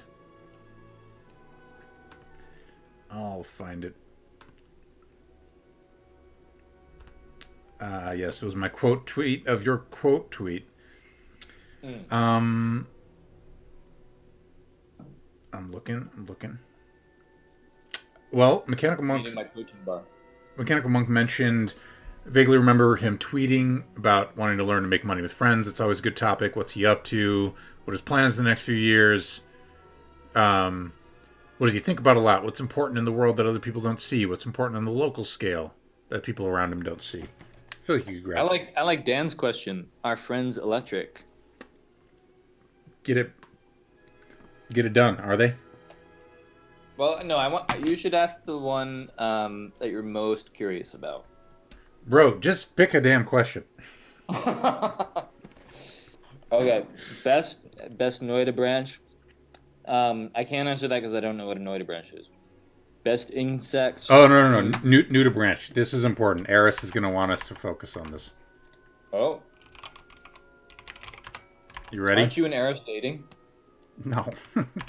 I just wanted to create some Twitter gossip. These are ℙ𝕙𝕚𝕚s. Oh my god, these are beautiful. Yeah, dude. Sea slugs. Why are they so amazing looking? This is part of God's bounty to mankind, is these beautiful creatures. Little ℙ𝕙𝕚𝕚s. Cool. I actually have all Pinterest. It's like beautiful images of nature themed, and I actually have maybe 10 ℙ𝕙𝕚𝕚s on there without knowing that they were called that. Oh yeah. So which one do you like? Oh wait, do you have? I navigated away from the Twitch stream. Do you have them up on the Twitch stream? I have them up on the Twitch stream. What do you? I'm gonna choose. Okay, the blue glaucus, is that technically a ℙ𝕙𝕚? Yeah. It is. Yeah. Well, obviously that's the winner. It's like it's like a Final Fantasy monster. Yeah, I think it's my favorite too, to be honest. You see what I'm saying? That's like straight up Final Fantasy X. Wait, Oyster, we messed up the orders of the Final Fantasy VIII. Yeah. No. Blue glaucus. All right. Answer has been provided. And let's see what's the next one. Best insect. As a kid, my favorite insect, and I think it's still my favorite insect, was the praying mantis. I think there's just something about the form of the praying mantis it's like elegant yet deadly. Totally. And I like the way they move. Right. They have this weird, jaunty kind of... Yeah, jaunty. They scuttle around, but then they just stop for a while. They're kind of like lizards. The lizard of the insect world. Yeah. An insect man's lizard. The praying mantis. Best small woodland mammal. Bro. Oh, mammal.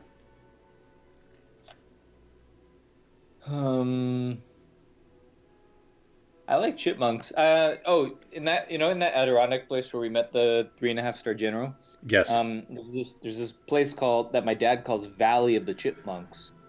And it's because there are just so many. There are hundreds and hundreds of chipmunks, and they're constantly like running along your peripheral vision, mischievously. Whoa. You know. And I think if I didn't say that they were my favorite woodland animal, then I'd probably, next time I went there, I think they would just swarm me. Yeah, you could be eaten to death. Exactly. W says, I believe that's the mantises sway for perspective and to blend in with swaying branches. They can see depth by moving their heads. Subscribe No for more way. bug facts. Are you pro or against that shark that looks like a human? What? I don't know what this shark is. You post a link? Yeah, post the link. We got to see this shark.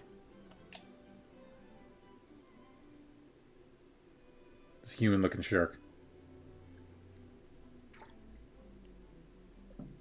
Keep going, T. We need those answers stat. Oh, okay. Best bird. I like the bowerbird. The what? I think it's so cool. Do you know the bowerbird? No. You don't? No.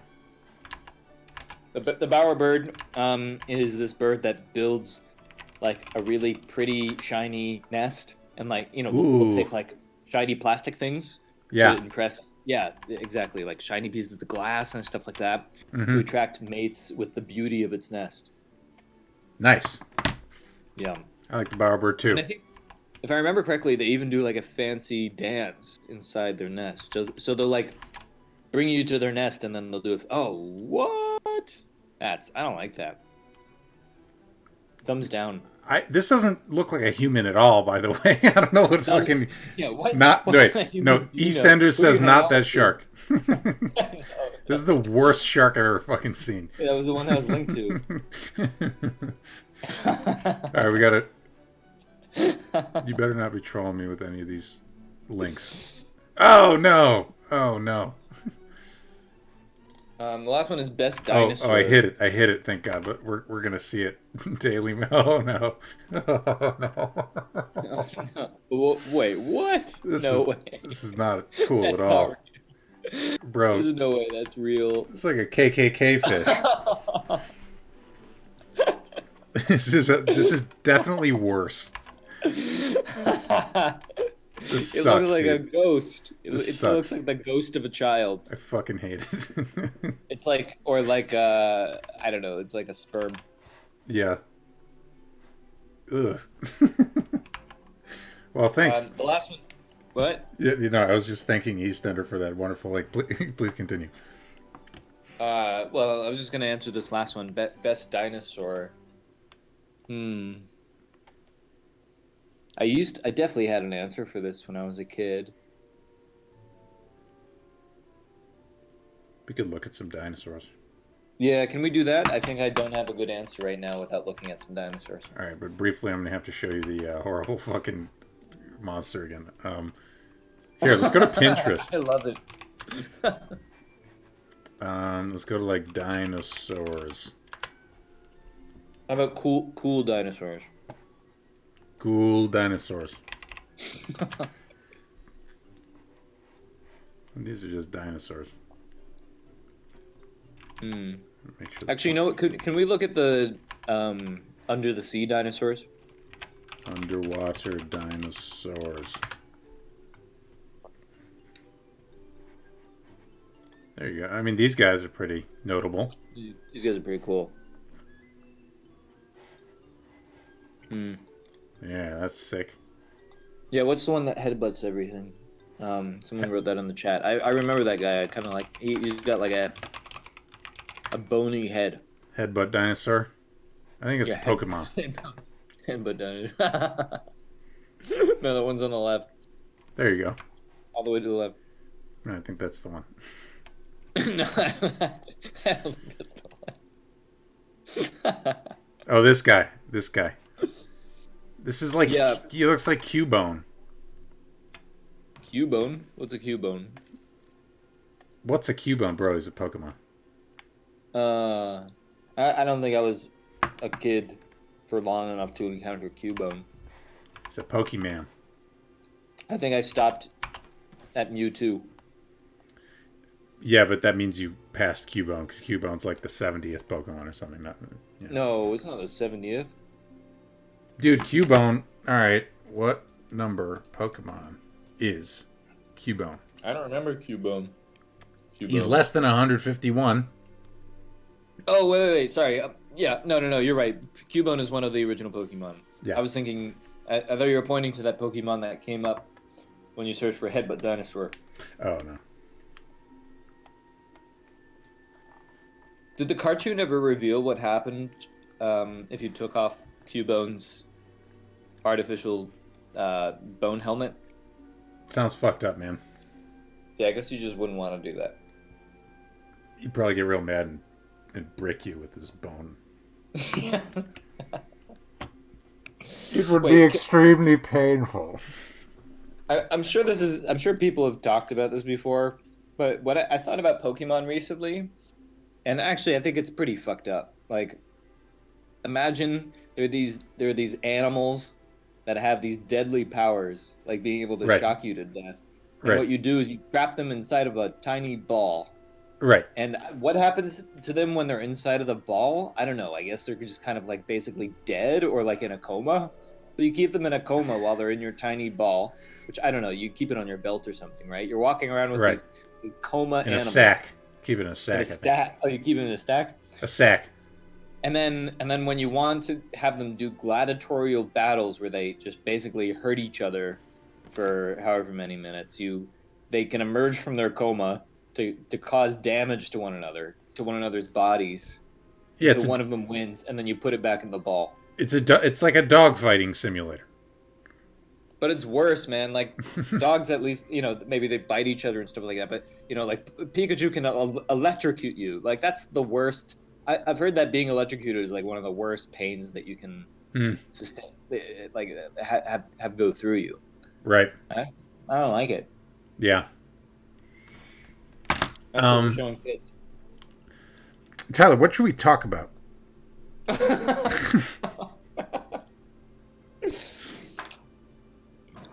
about we talk about the dating crisis?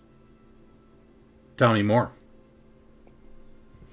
What's the crisis? Is it people aren't dating? Yeah, I think there's a problem happening, which is during COVID, people aren't dating. There are a bunch of people getting of the age where they should be settling down and like having kids, and I think that's going to be pushed back a few years. Right. But then even once once we can like get back into bars or go to parties and things like that, I don't know, like I think there's something strange that things like Tinder and OkCupid have done with their level of pervasiveness, which is like communicate an illusion that there are always other fish in the sea. Right. That there's always like someone better that you can. Maybe this is an old topic by now. I don't know, but there's always someone better that you can get. Right. And so, like a lot of my female friends and my male friends, they're like still holding out for this ideal person that meets all their. That sometimes they even have lists of all the things that they need, not just want, but need in a partner. And then there's this illusion that they can meet someone who fulfills all those things because they're able to like scroll through, hundreds and hundreds of pictures of people who like might be fit, and they can assess them on like each list item. Right. Whereas previously, I think, I wasn't around, but I imagine what my parents tell me is you just sort of used to be like your options were more limited, and when you met someone who seemed eligible, you would kind of just try to make it work with them. You would put in the effort. If you find some sort of difference that causes you to seem virtually incompatible, right? It was seen as something to either like work around or work through. And what I noticed today with dating is that just sort of isn't happening. And I think I wasn't doing that either until I got in the mindset of like escaping this paradox of choice thing that gave me the illusion that there could be some other better option elsewhere. I think the truth is that if you find someone you're compatible with, it's like the good option is the person you're compatible enough with, and the better option is that person plus like a few years of work, not someone else. I mean, a little bit. Yeah. No, go ahead. Well, basically, I'm just worried that this generation isn't, and including like a lot of our awesome, smart friends just aren't really going to succeed in pairing up. And then I don't know the effects of that. Like, you're just going to have a lot of really... I mean, depression seems to be one effect. Right. I mean, it's interesting, Plus, you know... plus like a generation of smart, awesome women, for instance, who aren't going to pass on their genes or their cultural right force. And a lot of times when people talk about this, it does end up getting like real political real fast, and I think it is sort of next to some of the culture war stuff, unfortunately. Yeah, should we talk about something else? No, we can navigate that fine. Yeah. This is cool. Yeah, I like this bridge, right? It's kind of sick. Yeah, part of this is I don't really know what type of guidance slash encouragement slash, you know, constraining instructions women get on this topic, having not I have no idea grown up as one, because to be honest, I almost wish I'd gotten more like, you have to do this by this age, because I just like I was just like, I don't fucking know. You know, I'm just been doing whatever I want. And it does dawn on you. You're like, oh shit, I am like kind of getting old. It's a bit different if there's more of a biological clock ticking down. Yeah. So by the way, this plane keeps going down. I don't know how to get more juice. Are you causing that? You know, I gave myself more fuel, but for some fucking reason, I just am cruising. You're at 100%. I know. And yet my airspeed... All right, well, we're going to land here. I'm going to try to put my wheels down. We're not doing the wheels. Well, we're going to get to pick a third city, it looks like. Where do you want to go, man? Drop some sandbags. Let's go to... You know what? Fuck it. I've really been missing New York. Can we just go to New York? we go to New York like every time. I just love New York. You really want to go to New York? Yeah. All right, we'll go to New York. Have you done that like every... Twice. We've done it twice. No, we'll do a quick New York. Let's do a quick... I'll show you New York. Embryosophy wants to see New York. Let's do a real quick New York. And then what after the New York? What after New York? Yeah. Let's go to Chicago. Oh, no, that's too far probably, right? We can teleport. Boston. Maybe we can make it to Boston? Yonkers. Yeah, let's go to Yonkers. Yonkers. Pilot ejects for ballast. Or maybe DC? I haven't done DC in this. I bet DC would be sick. Oh, okay. We'll go to New York, DC. Dope. JFK, perhaps, to DC. Alright, I'm tentatively pouring my third shot. Dope. It's gonna be a half shot. Ronald Reagan International Airport, is that a thing? Maybe. Let's get in the blue. Let's get in the blue fighter jet. Is it just literally the same fighter jet except blue? Yeah. We can switch too. No, I like the fighter jet. Yeah, fighter jet's sick. Reagan's fine. That's in Virginia across the river.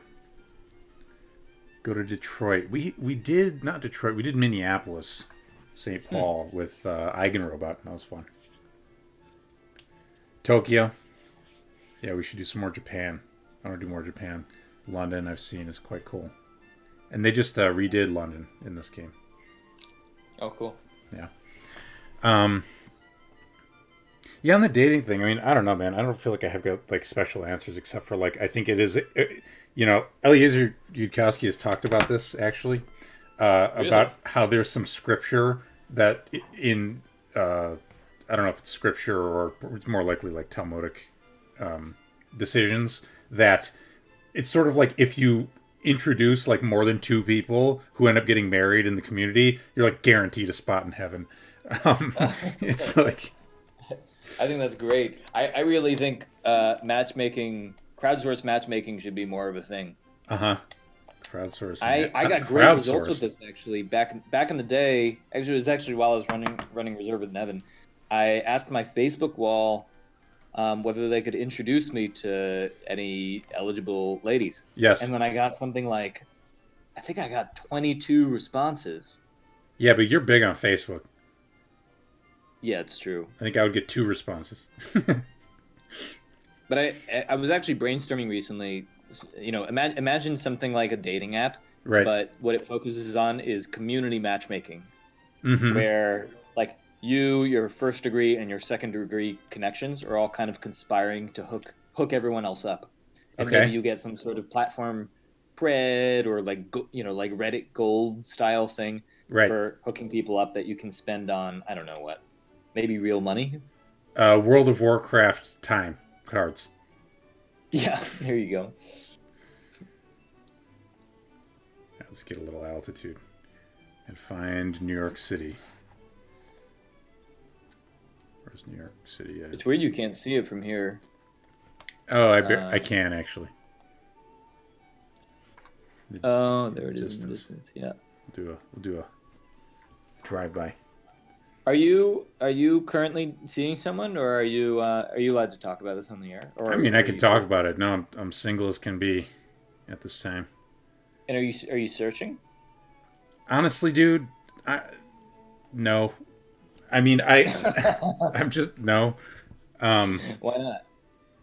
Because I know I just am not doing shit until COVID is satisfactorily over, and I'm also kind of enjoying it. And I know it's like common that this just seems like cope or whatever, but I am kind of enjoying figuring out just my own shit, and just being like, there's something just very clear-minded about it for me, because I think I was like continuously with someone with like brief couple month interludes since I was like 19, Huh. And it's just psychologically different. I'm having trouble with it's psychologically different basically for me to be single, and I'm getting a lot out of it. But that said, I mean, when I'll be back in the game.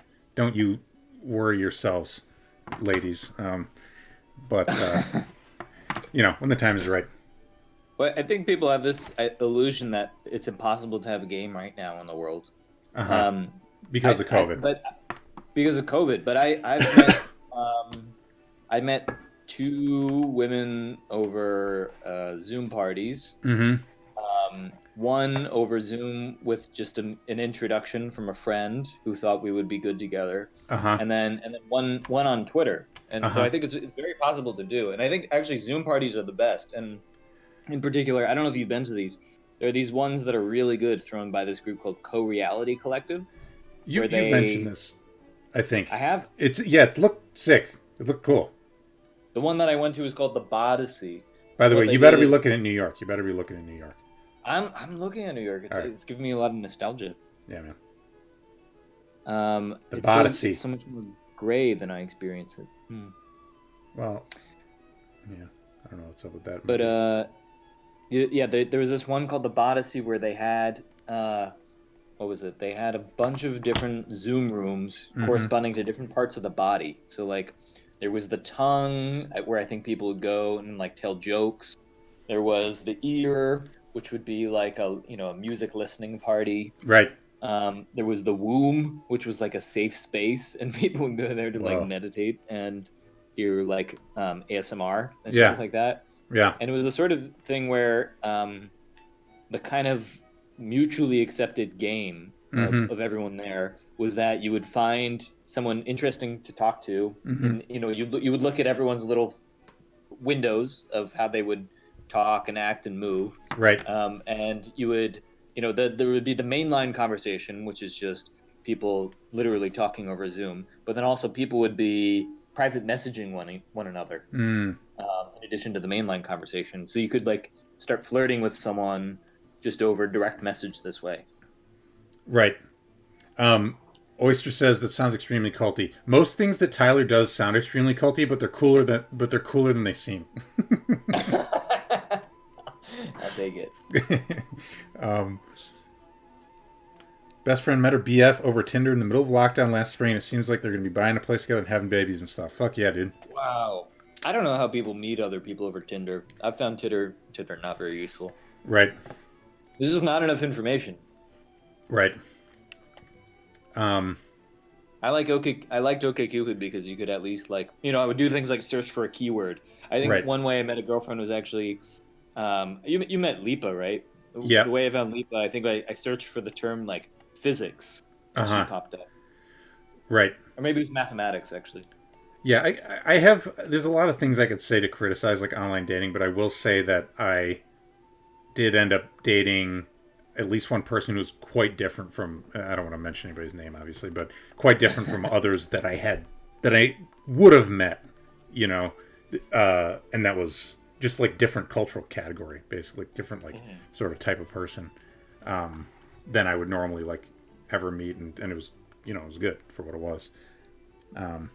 I liked her. Yeah. Days gone by. Do you But think you now can I have end my up, podcast, right? I mean, my talk show, so I'm kind of. Wait, you had her on your talk show? Is that what you just said? No, I said now I have my talk show. Wait, can you do a talk show where you just have? I don't know if this would be this talk show or a different one. You Yeah. should just bring on a bunch of your ex-girlfriends. I will never, ever do that. I will literally never fucking do that. I swear to God, I will never do that. That is the worst thing I can imagine, and it is not going to happen. I think it's a great talk show idea. It is it's a great talk show idea, but dude, that's risky shit. I mean, I guess that's why it's good. Yeah. And the whole time they just roast you. Just getting You're not roasted. allowed to talk. They Okay. just go on. No, it's two of your ex-girlfriends. You're not Right. even allowed to talk. You're only allowed to watch. You're muted. Oh we my can God. only see your face over Zoom. Right. And they just complain about you. And they roast you, and it's got to be. Yeah. Oh, Mechanical Monks is all at the same time. Right. All your ex-girlfriends in one Zoom room. There's some heavy drama possibility here, and it's interesting. I like the generativity, and that's cool. Thank you for that, Tyler. Do you think they would say yes? I just Would no comment. they- No comment. Can you shoot missiles at that oil tanker? Is it an oil tanker? That is some kind of boat, and no, there are no missiles in this game. All right. My two ex-girlfriends wouldn't have anything to say to each other. Yeah, that's a good point. I think a lot of my ex-girlfriends, if I tried to put them in a room together, they just wouldn't know how to talk. Uh-huh. Like, so many people I've dated are just so massively different from one another. Like, imagine if I Right. put, Tanya in a room with, well, I guess you never met some of you only met a few of my ex-girlfriends. Yeah. Because they'd be smitten. Well, wait. Talk about the village. I want to hear about that. So, I've got questions about the village that or you can kind of spiel it. But should I ask you questions? Well, maybe I should rehash the rationale for it. Yeah. First of all, basically, I think there's something that a lot of people are just trying to ignore right now, which is that the nuclear family is essentially broken for anybody who wants to do anything real in the world.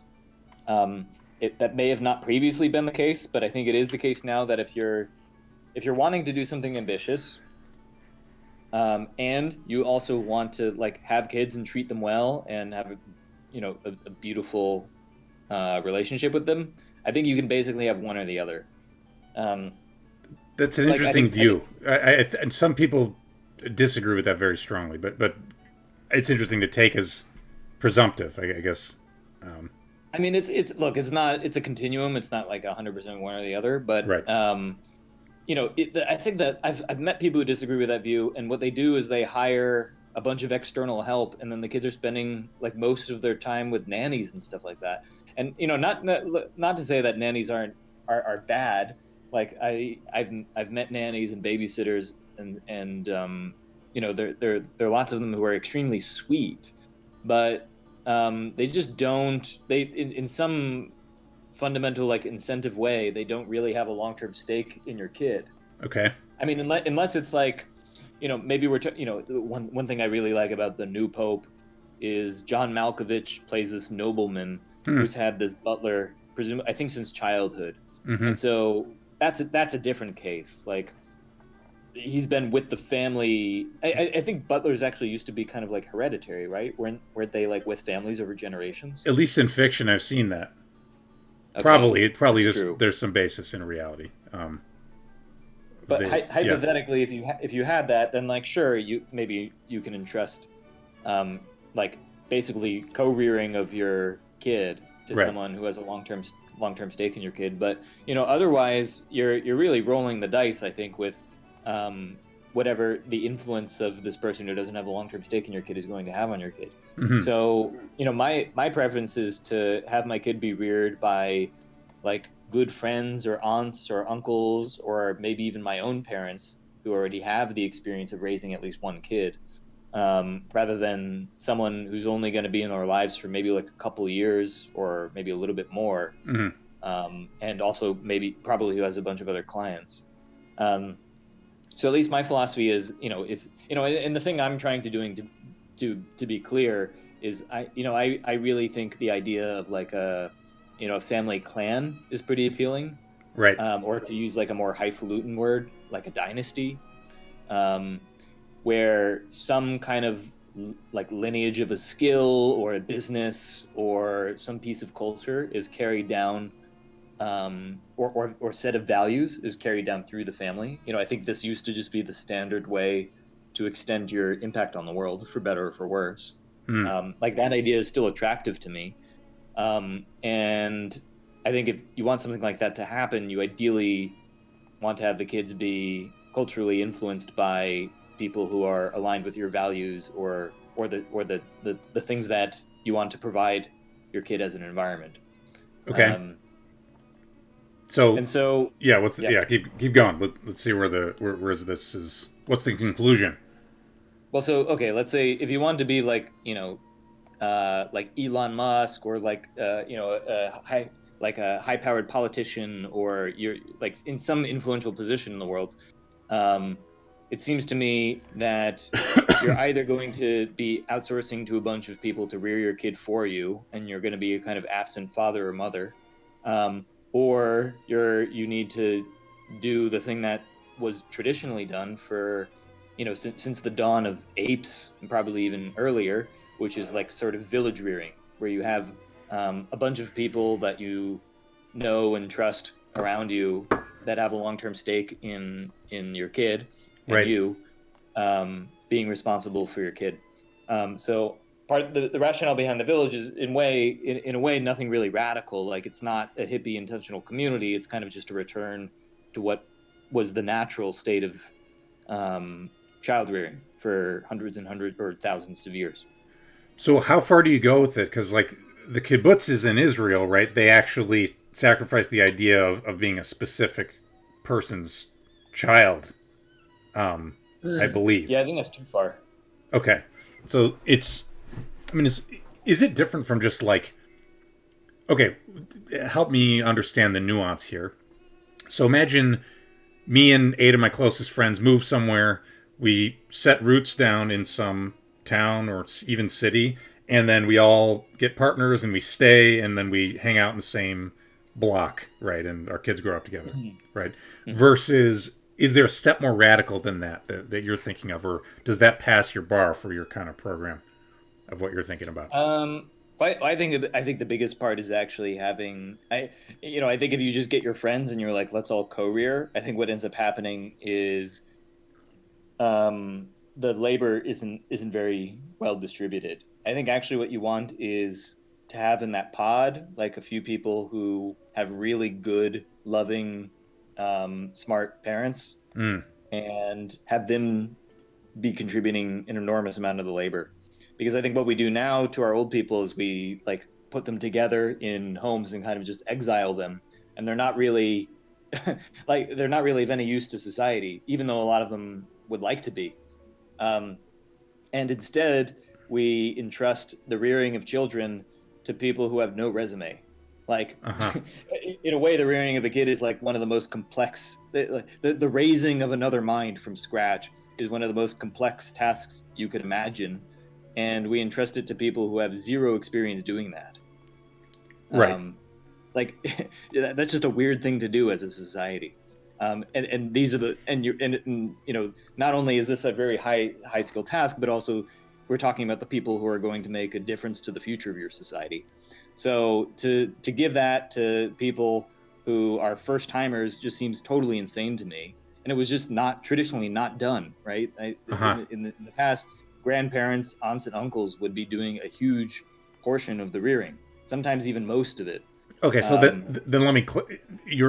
You're seeming a little bit like anti, getting help with raising the kids, but it's more of that as I'm understanding it, that you're very pro the extended community that gives support that's more like tied to you. Yeah, I'm not anti people other than you raising your kids. I think I'm for at least what I'm envisioning Right. of like kids who are really well cared for over a long period of time, and perhaps also come to appreciate what your community has to offer. Like, it's just better if your community is the one that's raising them, Right. and you're not outsourcing that, basically. Okay, so I'm interested in this, and I am trying to understand, how do you get people to stick together over a long period of time? I think that's one of the hardest parts, especially with millennials, right? So in the past, that would just be done for you. Right. You wouldn't need to solve that problem, really. You would already be united by a religion, or you would just all grow up in the same village. There would be no like village creation process. Right. And I think when you're talking about the most mobile generation of all time, that's really hard, because if you look at people's priorities for loyalty, what they're loyal to, it's very little these days. Like, people will abandon their friends, they'll abandon their family, they'll abandon their communities for like a better work opportunity somewhere, or like a relatively new romantic connection who's in a different city. And often, by the way, it's not taken to be abandonment, even if... No, it's celebrated, right? It's the opposite. I mean, I feel like there was a dream there. You know what I mean? There was some kind of positive dream, and it is interesting that it has ended up so strange. But I don't know. I don't feel like people just did that for no reason. No.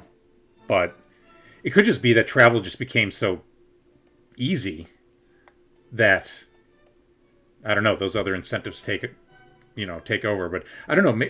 Maybe in some ways I'm surprised that like parents don't express serious regret as much about their kids moving away. You've got the empty nest kind of idea. Have you met my parents? No, it depends on the parents, but I don't know.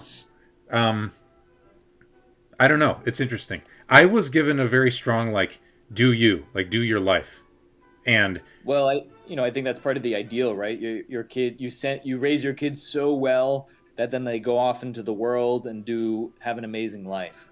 Uh-huh. I think that a conspiracy angle on this is like, it also turns out to be what capital wants. Like, if you want a really efficient market, you would, like what you have now with people just basically. It really seems like what the main thing that moves people around is work, and that can get people to move halfway across the world. Right. Like, that's a great situation, because then you find the person who's right for the job and you bring them all the way to you. So I wonder to what extent the culture of like celebration is downstream of like the incentives, like basically what's incentivized. Right. I'm not sure. I don't think I'm saying this very cogently, but do you know what I mean? I do. Yeah.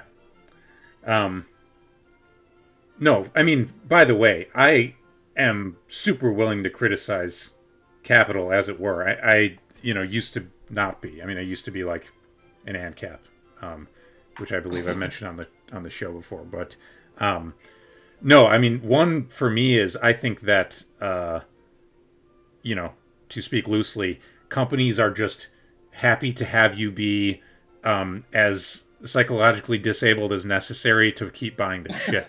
And I think I'm serious. Like, one thing that I would find cool, and I've seen some very kind of bad versions of this, but imagine a browser that has settings based on the 7 sins. Okay, so imagine you're saying, I want to avoid lust. I'm working on lust. Then when like this. Right? Then when you go on Netflix, they can still say watch this show, but they say watch Star Trek instead of watch like this thing about strippers and wherever, right? Or you say I'm working on gluttony, right?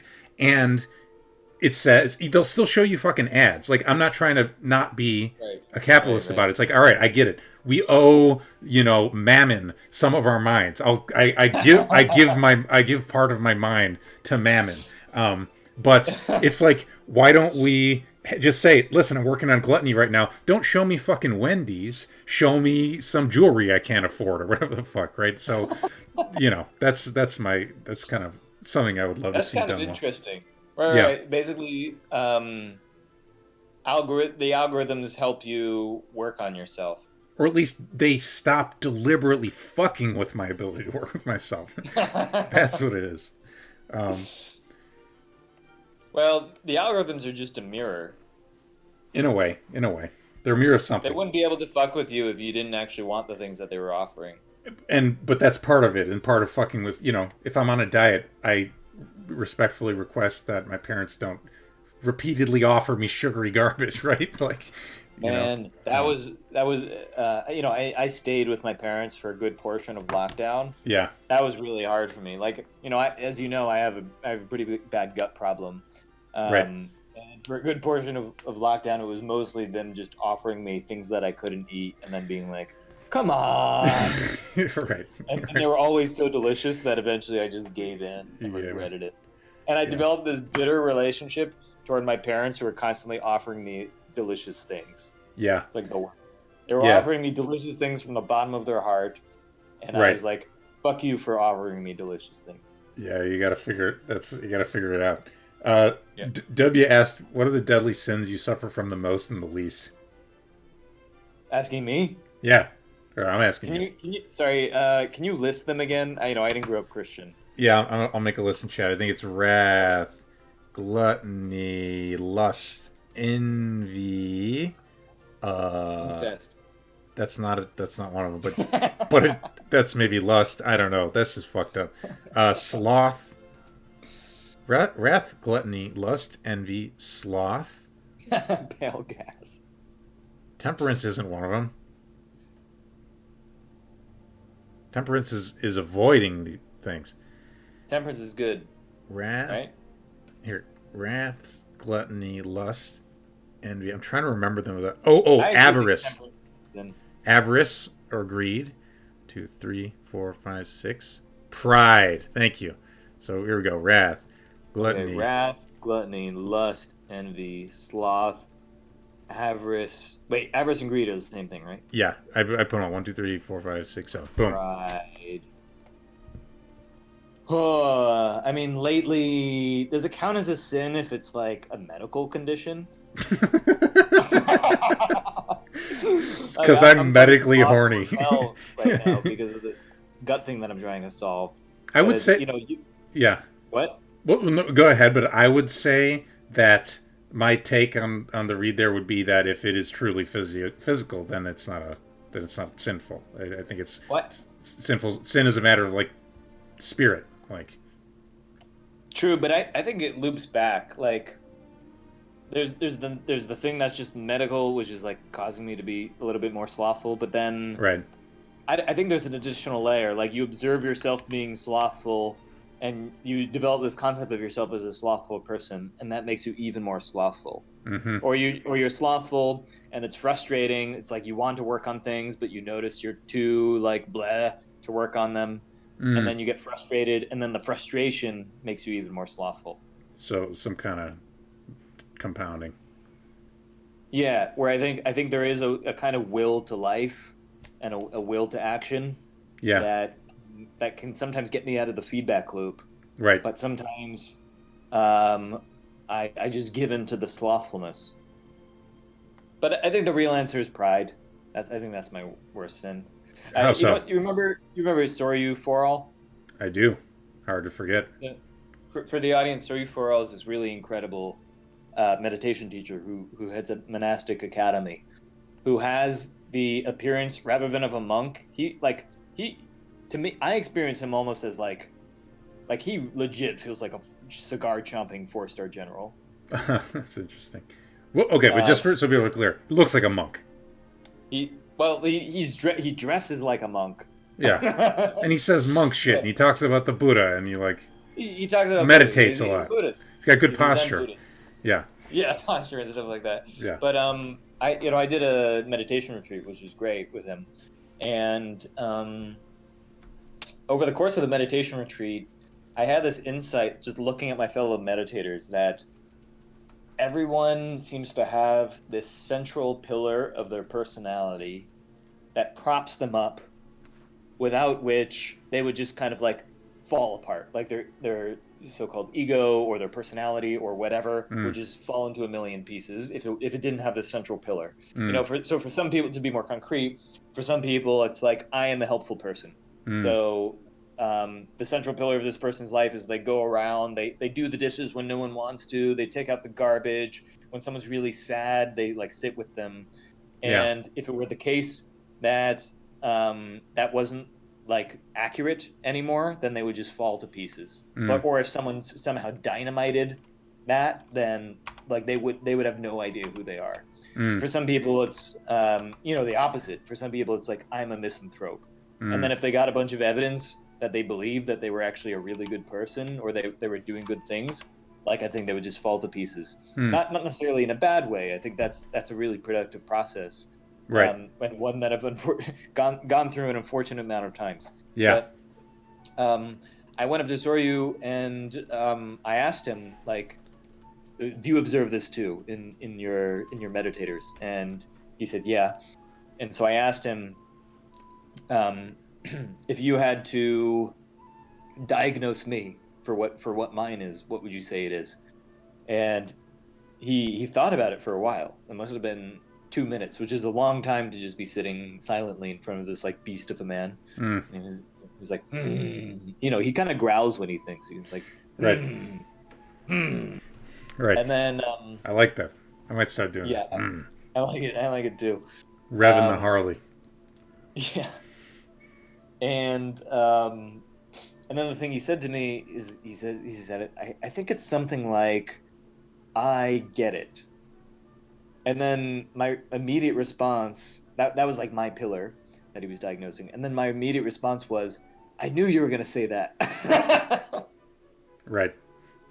Which I just thought was perfect given the circumstance. Yeah. Like it was a weird meta thing. Uh-huh. And I think he's right. I think there's this way in which I walk around always convincing myself that I get what's going on. Even if, like, let's say I walk into a group of physicists and they're talking about quantum physics or whatever in Right. terms that I don't understand. I'm Yeah. not stupid enough to convince myself that I understand the terms that they're using.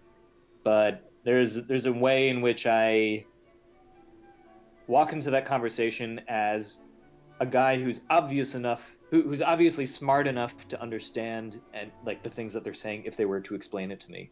Right. And I think often that just causes me to miss out on an enormous amount of confusing information and anomalies. Mm. Because if I get everything, then I miss anomalies. And I think that's a form of pride. And it's to the point where I've had to train a habit now where if I notice an anomaly, my default is to ignore it, because I get it, Right. But these days I try to just literally say it out loud. I say anomaly, and then I'm forced to notice it. I think eventually I probably won't have to do that, but Right. in the meantime, I think I do. Yeah. That's a good answer. No, it sounds like you put some thought into it. Sounds like you get it, Exactly. No, I mean, the thing is, you don't want to use it as a fully general, like, oh, no, I shouldn't trust what I think because I'm falling victim to this I get it thing. But, like, yeah. Matter of calibration. Right. Right. What about you? What's your sin? Let me think for a moment. Yeah.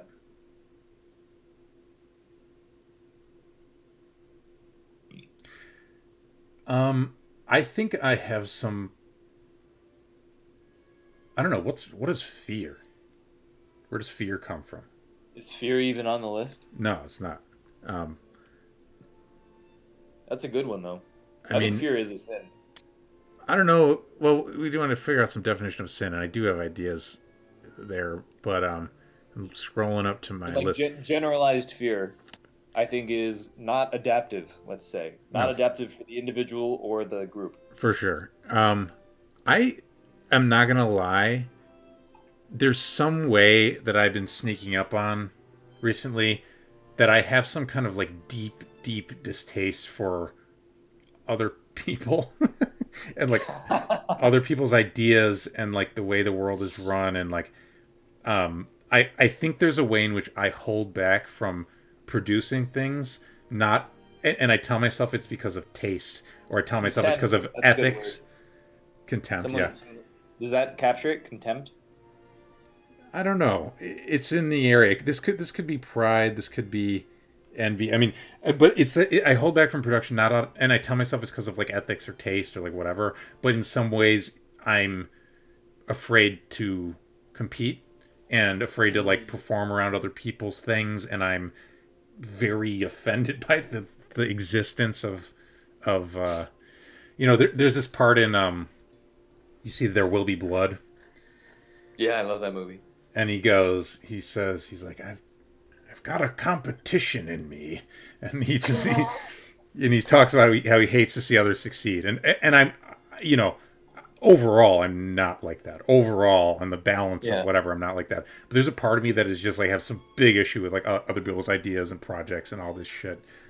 So that's something I want to figure out, because I think in some ways it's rooted in fear and prevents me from being as excellent as I could be as creative. You know what I mean? And that's what, I'm asking you about movies and shit, because I am thinking like, what's next, right? Because I super enjoy running the show. By the way, it's a great way to meet people, etc. Yeah. I don't know. I don't have a damn clue how it would turn into real income, and I'm not like ready to like start grifting hardcore and like asking people for money. I know it's not evil to ask people for money, but I'm just like not ready for that. So there's just a question of like, what do I push into next, and what really like, would be a good use of myself. And I'm running into this like weird this ambient distaste. So some version of pride or envy or wrath, I think. And is it distaste just for things that are not skillfully done, or is it distaste just for anything that's in a category where you would want to like sort of compete, as you say? It's not literally everything, but it's like I split everything into God tier and trash. It's like, you know, Yeah. like everything is like perfect or it's trash. Yeah. Did we just get a? I just heard an audio. Meta Potato subscribe to Meta tier 1. sub! Meta potato. Thank you. Supporting Grift. There you Much go. better than object level potato. Well, it's inclusive. Presumably the meta gives you an opportunity to go back to object potato. It's inclusive, yeah. Asking people for money in a really ironic way so you can lie to yourself about Mammon. I've got opinions about Mammon, man. I got opinions. I got opinions about Mammon. I got opinions. Thank you. Is Mammon the new thing? Is Mammon like the new Moloch? I see people using Mammon a lot more lately. I mean, is Mammon explicitly mentioned in the Bible? I'm not sure, or even in the old or in the Hebrew Bible. I'm not sure. Probably. Kanye tier and trash tier, exactly. Roaring Pert says everyone should read Kills 6 Billion Demons. I've seen the art from that and it looks sick, but I don't know anything else about it. I started it. I'm only a few pages in. Mammon just wants love. Well, I mean, Mammon wants a return on investment. Anyway, no, that was a good question. I like this. I like the 7 sins question. I like that enough that I kind of want to bring it back for future guests. We can ask about the 7 sins. I feel like it gets people thinking. I have a question. Mammon's in the Bible. Yeah. What's your question? Okay, you meet a Kurzi from maybe this is a cheap question. I don't know. You meet a Kurzi from an alternate dimension. He walks through a portal, and he looks really, really happy. Is the wrong word. He looks full. His like eyes are blazing with fire. How much does he weigh? Every part of his body is like it's tingling. He's totally magnetic and not through any sort of charisma. He just like is doing the thing he's supposed to be doing. Yeah, beast mode. And you ask him like, dude, what the fuck is going? Like, what did you do in that different timeline that made you this way? Like, what did you become? What does he tell you? My first thought is that he tells me that he found God. That's the right answer, I think. And the second thought I had is that he says to me, those things you're not sure if you should give up on, set them on fire. I think it's something like, I think there's some way in which he's over some shit that I'm still hanging on to. So I'm interested in the finding God thing lately, especially Delicis, who's in the chat, Yeah.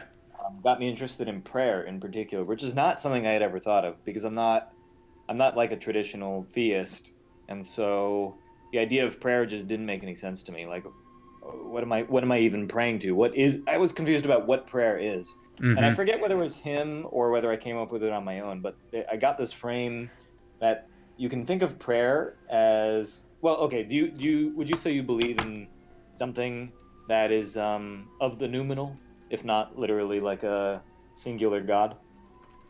Um, I have a complex account of God that I feel good about.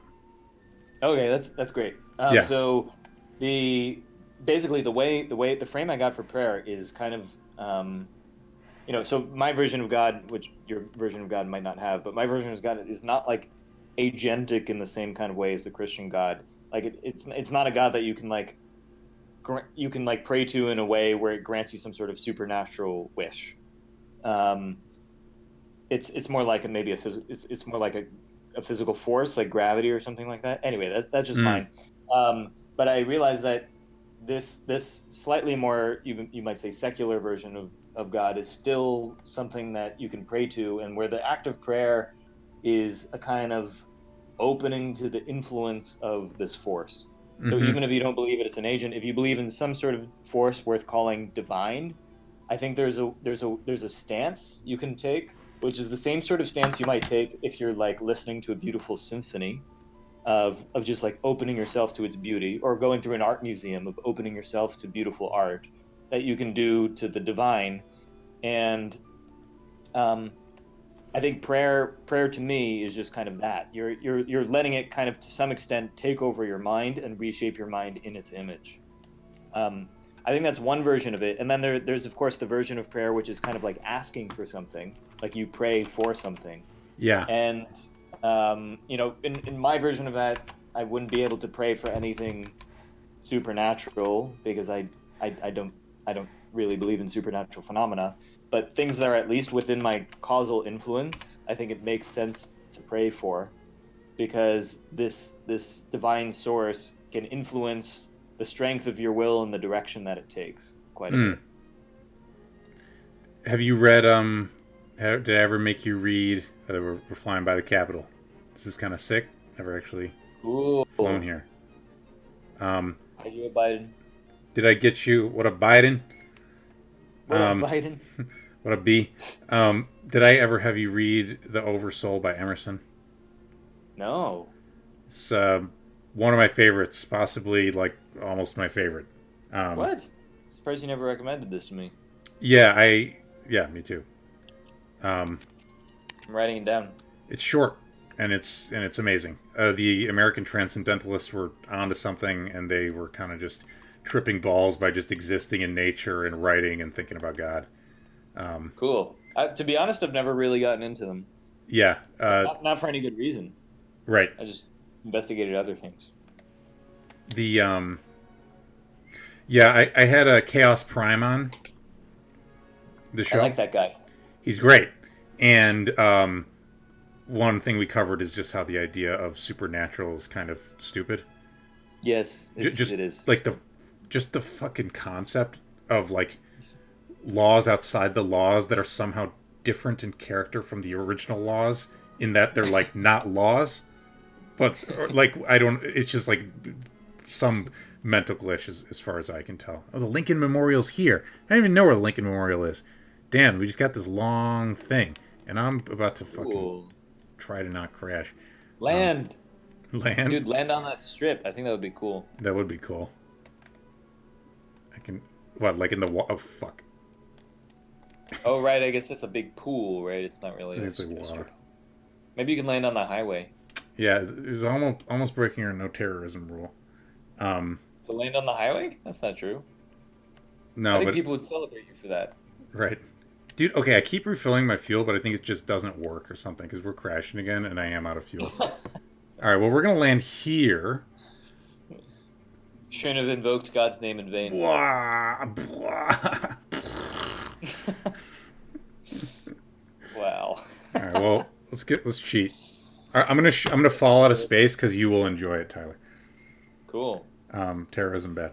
Um, how do we end up on the topic? Oh yeah, yeah. So agree on supernatural, and I even think that I think the very best theologians from Christianity are quite serious forces to reckon with, and are usually like far beyond your image of like Christian, theist, whatever, because that image is partially propaganda overhang from the 90s atheism versus religion thing, which was tied up in like Right. fucking teaching creationism. It's partially I like, got caught up in that. yeah, I mean, me too. You know, I was in high school or whatever the fuck, but yeah. Um, for some reason, I keep looking at the ground. Yeah, we're gonna get real high up in the air and just fall out of the sky, and it's gonna be beautiful. I love it. Yeah, and I think part of the insight, the idea of prayer that I'm intrigued by is the action, right? It's the action of prayer, not the. I mean, the conceptual backing. In some ways, I'm just like, do figure out enough conceptual backing for your idea of prayer so that you will try prayer. Hmm. It's like Hmm. do enough fucking metaphysics that Right. you're satisfied, and then do prayer. You know, it's just like because Why what's even do the metaphysics? Just do prayer and then figure out the metaphysics from the experience you have. I think. if you can, you know, if you can do that, and I do You think think that some people are so nerd blocked that they can't even just do prayer first? we don't need to necessarily make fun of it, but like, yeah, um, yeah, I've been there. You know, well, part of it is this, right? You sit down and you're like, all right, talk to God, and you're like, what the fuck am I actually doing? Like that's a You thought know I'll what I have. love? Yeah. What I love for people who have trouble like that, which includes me actually. I'm nerd blocked in so many things like this. We're talking to our Uh, past selves. Yes. yeah, it's true. The thing I got is actually from one of your ex girlfriends, who would say in this circumstance, just pretend you know how. Uh Like huh. even if you don't believe it, just pretend you know how and see what happens. And the most astounding things can happen when you just pretend you know how to do a thing that seems impossible or supernatural or Totally. weird. Totally. Yeah. No. Totally. Um. One thing if anybody is interested in prayer practices, like one thing I will do. So personally, here's my views on God. Sometimes I believe and sometimes I don't firmly, right? And Can I ask what it is you believe? Is that too personal for this talk show? it's not too personal, though. I'm going to fuck it up. That's okay. I'll But fuck mine up too. well, part of it is again, I really, really deeply believe in the process. So by the process, I mean I'm trying to reconcile with the question with questions like my role in the universe and the unity of all things and whether I have a role and whether I am such that I can be good. And I'm wrestling with these, right? And what I believe in is that process because it brings me closer to something. And sometimes I feel like I can see the unity and I can see the interconnection and I can see my role. And that's a magnificent thing. And that causes feelings and events in me that pattern match to things I've read from people who, you know, would pray like a lot, you know, Yeah. like Yeah. fucking sit in a cave and pray. And I will say that I think that in the most atheism compatible naturalistic sense, I think goodness exists. And I think that, and I see we got some raging discussion in the chat that I do want to address. I saw. I do, Juicy. I do want to get it. Yeah, we're going to the moon, Soren. Um, the I think that what was I saying? Goodness exists, and I think that there is a source, a causal source of goodness in the universe, and I believe that there is a fact of the matter about whether we, as a species, are going to attain that goodness by the end. And if we do, it will be by means of that cause, right? That cause of goodness, and it will play out on the many dimensions of existence and metaphysical, etc. And it will be physical and spiritual and on every dimension. Hmm. And I contemplate that, and I try to see it and understand it and feel it in my body, and I just it somehow solves all these these problems in my life. Oh, Yeah. we hit the maximum altitude, by the way. We are like in fucking sweet. space. On this flighty topic, Delicis is recommending process theology. I know you mentioned it. I am interested in it. I have to check that out too. By the way, here, let's you'll this is what I like to do up here. I go to the weather, just pop this out, and then where's the sun and the moon? You can move shit. You can move the sun and the moon? Yeah, dude. Wow. We're Look at on the that. right topic of theology if you can Yeah. do that right now. Look at that. Look at this shit. That's pretty sweet. And then what I can do is I can, if I desire to, exit slew mode and just fucking fly. Ah, nice. But there's like no air, so you just kind of fall. This is dope, right? Oh, sweet. So I can also put us in the cockpit real quick. Oops, no, wrong button. Yeah, do it. I'm trying. What? Having issues. There we go. Hey. So, there's some crazy shit that happens, which is like the light is like really intense because there's no fucking atmosphere to break it. Whoa. Oh, that's cool. Falling with style. I like how they actually modeled that in this flight simulator. Yeah, we got like ice on the fucking windows, and we're just like pointing right at the ground. Nice. There it is, dude. We're just jostling as fucking like rattling. Nice. It is kind of dark. The cockpit bursting from pressure. I don't know if they've added that yet. And look, you can also change the month and stuff. So I could be like, boom, it's March now, and like it changes where the sun is. Cool. You know. There, we'll get a little more light, just like that. Hey, when are you gonna take your shot? I mean, is it shot time? All right, I gotta take the shot. I hear Tildy and Elliot in the background. I can go get. I'm gonna take the shot before we hit the ground. Okay. Hey, Tildy. Tildy, Elliot, you guys This want is to Cole take a shot with us? Ela, 12-year. What? Isla single malt Scotch whiskey does not sponsor this channel. Look, it's Kersey. Hey, dude. Hey Tildy, how's it going? What one? Welcome. I'm eating cereal. A lot of cereal with peanut butter. Uh-huh. Everybody say hi to Tildy. I've got a chat here that they're on a little bit of delay, and they're gonna say hi to you. Are you gonna take shots with us? Oh, sorry, no. No. So lame. Only shots of peanut butter. Okay, that's fair. Peanut butter shot. Mhm. Beautiful. So wait, you're in Portugal. I guess you're with the crew. Yeah, bro. Get your ass over here. Yeah, she's part of our 26-person pod. She Hell of sounds a more pod. drunk than Tyler. That's just how she talks. Yeah, dude. British. Full power. Nice. All right, Tyler. Whenever you're ready, dude. These I'm offering these calories that I shouldn't be having. I'm offering them up in your honor as my guest. I'll accept that sacrifice. I have my shot in my hand. I don't want to shot this though. I want to sip it. Can I sip it or I'll shoot it. I'll fucking shoot. I'm gonna sip. I'm not gonna shot. Let's sip. So we're just sipping. Yeah, I mean, you only take a shot if you're trashy. I think real gentlemen sip. Real gentlemen do what's appropriate for the occasion. I'll sip. All right. Cheers, man. Cheers, Tildy, with your Cheers. peanut butter. I'm cheersing the camera. I'm not, or I guess I should cheers your image. Cheers to chat. Cheers, chat. Damn, that is pretty good. Ah. So, your alternate dimension self. Oh, nice. Roaring Poet is drinking whiskey too. Who's not drinking right now? You need to get a drink.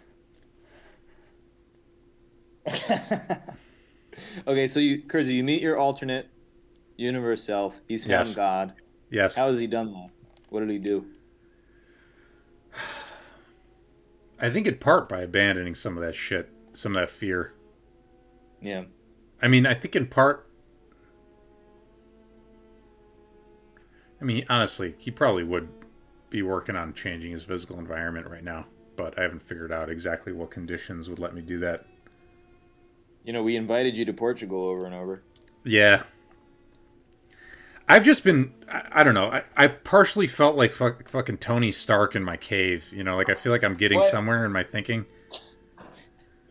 Are you building an Iron Man suit? I mean, I guess this is kind of an I got, Iron Man suit, right? I got some things cooking up, you know, nothing ready yet. I mean, but yeah. I'm loving the shine on the hull. Soren is drinking Kool-Aid in bed because sloth. Oh wait, can I blow your mind with something Daniel told me about today? Sure. He said that apparently the reason avocados exist now was because there was a 10 to 20 foot sloth that used to exist. Think about that. I know about the sloth. You know that it ate avocados? I didn't. What does that have to do with avocados? Somehow it was a carrier for bringing avocados. Well, okay, I might be remembering this wrong, but I think somehow it was a carrier for avocado pits, seeds, and that By a carrier, you mean it shat them all over the place. it shat them all over the place. Yeah. And I'm pretty sure, according to Daniel, that's the reason we have avocados today, because it like shat them in the right places. Thank you, giant sloth. Yeah, thanks, giant sloth. I wonder where that lived, because where are avocados even from? Is it like South America or?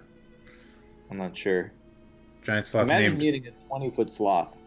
Yeah, I've seen a skeleton of one, or at least a reconstruction or whatever, and it's fucking huge. It's big ass claws too. Yeah. I mean, probably it didn't eat people. Vegetarian? I don't fucking know. I don't think people were around at the time. Right. Why Portugal? Why not Kosovo or the Basque country? Well, there's a good answer for that, which is Portugal is EU. It's warm throughout the year. Where we are has access to beaches. It's relatively cheap. And, I mean, most of all, it's just where we found a good retreat center. Right. Yeah, and actually, you know, it was a for some reason it was a convergent answer for a bunch of different people. I mean, also, you know, Rival is here. Mm-hmm. I guess I'm curious to what extent. I mean, I guess this is a complicated thing, but are you planning to stay there, and for how long, or do you not know? I don't entirely know. Man, it's complicated. There's some chance I might have to move back to the U.S. and ideally a part of the U.S. that doesn't charge a lot of long-term capital gains tax in case Reserve continues to do really well. So there's some chance me and a bunch of other Reserve people might do that, and we're looking at Austin. Right. But I'm also looking at getting Portuguese residency. It's actually that's the other reason we chose Portugal. Because out of the European states, it's one of the most easy to get residency. Oh, actually, sorry, nix everything I just said. There was a main reason we chose Portugal, which is that it was the only EU country we could get into at the time. Right. Right.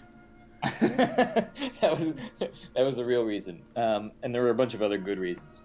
But yeah, I'm looking at getting residency here. It turns out it's not actually that hard, and as a place, I definitely wouldn't mind staying. Right. Yeah, maybe. I think the main criteria for where to be right now. Yeah. I don't think I can't apply the normal criteria. The normal criteria I use are like, what is the cultural scene like? What are the forms of art I can engage there? What are the different groups of subcultures in the city? And I don't think that matters right now in COVID times unless you just don't have a good risk protocol or don't care about COVID risk. I care about COVID risk because I have a gut condition, so I don't really want to make that worse. So given that, basically, the main criteria that I have for a place to stay is who can I get in my pod, and pretty much like what is the scenery like? Because I'm mostly not going to be interacting with the humans, which is too bad. Of course, yeah. And so that still leads me to like stay in Portugal because the weather is really good and the scenery is fucking amazing. Like we're right near the giant shale rock cliffs that are extremely romantic. The waves crashing against them. We were just there today. Right. And you can't help but feel like a poet looking out from these giant cliffs at the Atlantic Ocean. Nice. So it's a good spot. It sounds nice. It's really nice. Yeah. Yeah, it's interesting. I mean, I'll be tuning in to see what happens. I don't, where you guys end up. I've also, Austin is always coming to mind, and I might end up back in the Bay. Really? You never know. I might. It just depends on how far. It depends to me in part on like what's the value of setting down roots for real, and what will the city be like in like 10 years. Yeah. So. Yeah. What are your main criteria for choosing a place right now? I think once I've got my vaccine type shit, I'm going to figure out where there's a critical mass of people and where there's cool stuff happening. I mean, basically, I think that's what I'm going to do. I think it's really unclear. Yeah. Say again? Thanks for coming by, Sirs Further. Also wanted to say hi to Maybe, who showed up, because Maybe is Maybe Gray's here. Maybe Gray is a frequent flyer. And also a one-time co-pilot on cool. Pot Fizz. Good night, sirs. What was I going to say? I don't know if I have my criteria nailed down, but it's that where are people going to end up that I kind of know. I mean, blah, blah, blah, all this remote communication stuff. I think in practice you coordinate most with the people around you. Yes. It's just nothing beats it, I think we're neglecting also the degree to which it's so you coordinate with the people around you. I think first and foremost just because they're the ones who capture your attention the most. Because they'll walk past you and say, "Hey, Kersey." Yeah. But also I think nerds like us will tend to dramatically underestimate the amount of coordination that just happens on kind of like a body level. And I don't really know how to talk about this. But I had the experience of a lot of coordination just happening with the significant stairs that get shared, or rather the coordination bedrock being made up of like these things like significant stairs that are shared, like saying hello to one another in the morning with who's like physiologically real to you in some way. Yeah, yeah. Right. And there are all these things like, and I think there might even be a bunch of effects that we're just not even consciously aware of. Like, so, there's this thing, I think it's called the McClintock effect, which a female friend told me about recently where, and this started happening here actually in Portugal at the eco resort we're staying at, where women will sync up their menstrual cycles. Yeah. And the way that happens is... That blew my mind when I first heard about it. I know, it still blows my mind. I was just like... Women are a different species. Like that was just like what fucking. I heard about this in college, because people will move on to the same floor freshman year and the menstrual cycles links up. Yeah. And the signaling method for causing that to happen is thought to be pheromones. Mm-hmm. So it makes you think like, it's probably not the case that women are a different species. It's probably the case that men and women and like everyone have all these unconscious sync up things that are happening via pheromones, via like maybe even things like little subtle muscle twitches that are sending signals to one another. Right. We've both had the experience of like dipping our toes into things like body work, and you just start noticing all these things that the body is doing that are hard to come up with a good explanation with. Like when I lay hands on someone, you can feel, for example, like their muscles just passively doing all these little twitches all the time, and it's like, what is the point of that? I don't know. Like maybe they're like you can imagine weird things like them creating weak electromagnetic fields that are some unconscious communication medium. I don't know, but it reminds me of that Feynman story from what's that famous? Surely You're Joking, Mr. Feynman. Yeah, have you read that? I have. It's great. Do you remember that one section on the bloodhounds? No. He'd been reading about bloodhounds and how good their sense of smell was, Yeah. and he was wondering whether humans also have a much better sense of smell than they suspect. Mm. And so he tested this himself, where he would have his friends, his like fellow physicists at a party, touch a bunch of books, and then put them on the shelf alongside books that hadn't been touched. Uh-huh. And what he had to do, if I'm remembering this correctly, what he had to do was go to the bookshelf and sniff the books Uh-huh. Uh-huh. and try to guess which ones had been touched. Right. And according to him, and you kind of have to believe his story here, according to him, he was really reliably able to tell which ones had been touched. Uh-huh. Hadn't. So Right. that makes me think that if our sense of smell is that fine-tuned, we're probably getting all sorts of really subtle sensory information all the time. Right. It would not surprise me that some of the bedrock of coordination is made up of sync on these sorts of... Oh, wait, what's the Madeline effect, Oyster? Curious about that. Sync on these like very subtle sensory signals that you can only get from being near someone. Right. Yeah,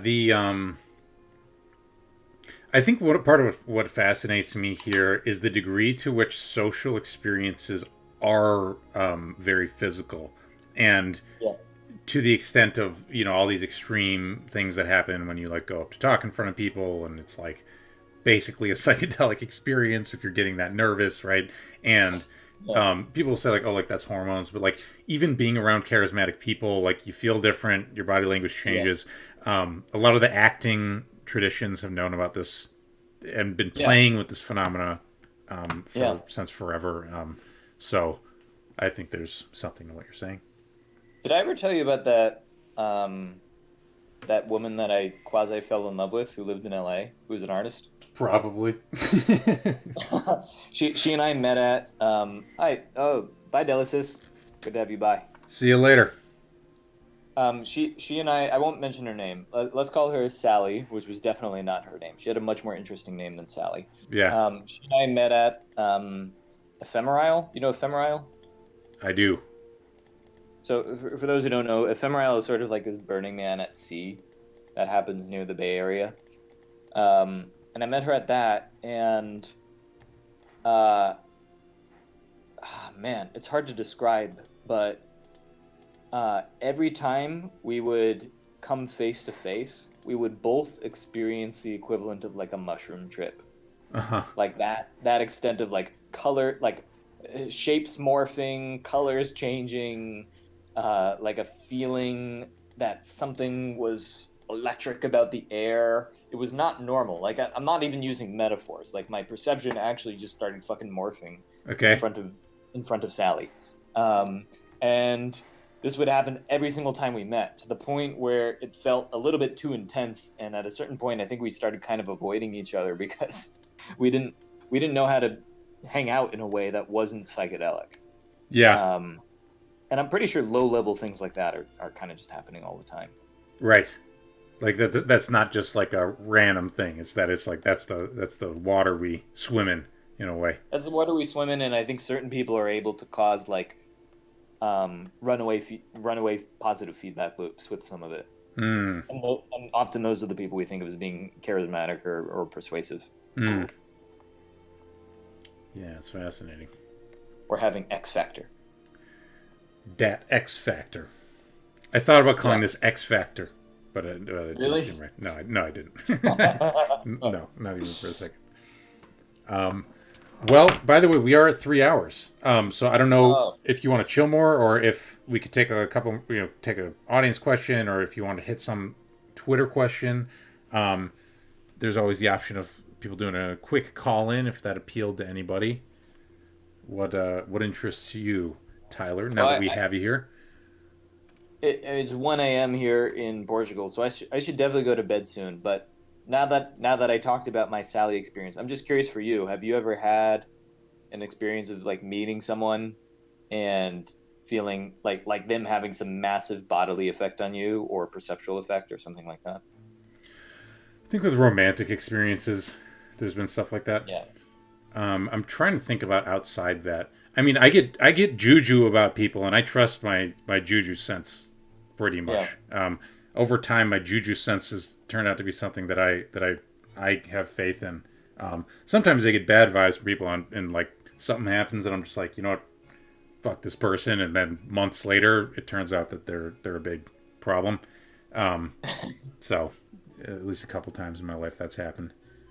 But Honestly, I'd have to think about it more. Upgrade. Oh, sorry. Go ahead. No, yeah. What were you I saying? was going to say the biggest upgrade to my social epistemology has basically just been trusting my juju senses being real knowledge, being based on some sort of real source of knowledge. Yeah. And it's shockingly accurate. Right. Juju sense is a true skill. That is damn right, Karma Custodian. Yeah. Yeah, I mean, honing the juju, occasionally I just get really great vibes.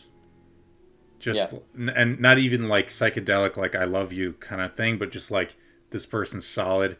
I mean, you know, we've talked a lot about exes and stuff. I mean, it's like, but like, I don't know, just meeting people who like know how to chill. That has changed my life because I'm on the spectrum of human experience. Compared to some people, I'm like a fucking neurotic. Like, and I don't, whatever, you know, some people, right? But like, they're. Let me just say, chilling is a skill, and some people have it fucking down, and it's shocking if you encounter someone who's got the chilling power, who can just like slow down and just exist. For me, that was crazy because I'm like, I didn't even know how to regulate my system to like that slow. You know, I just never wanted to or something. I never. Then you do it and it feels good. Yeah. You know? I love that feeling. Yeah, just hanging out with someone who's able to just like act from a much lower frequency than me feels so relaxing. Right. I take it pretty far. I take it to the point where I just regard other humans as being drugs, basically. Mm-hmm. And they have their drug effect, obviously, you know, through some of the means you would expect, like conversation and things like that. But even just by being around you, I think they're essentially just drugging you. I think since I believe in this sort of subtle social coordination thing, because I have a lot of experiential basis in it, I sort of just am very, very careful about what kinds of personality vibes I have around me. And I think there's a lot of environment creation skill that goes into like, how can you get the right alchemy? I hate using that word, but how can you get the right alchemy of vibes around you? And honestly, when I do a lot of thinking about the village, like I do think about a lot of practical things, but the thing I think about most is what is like the vibe soup that you would need at the very beginning for it to have initial conditions to be something that long-term flourishes. W asked, have you ever been aware that you were giving another person bad vibes? Oh, definitely. Yeah. Mm-hmm. Yeah.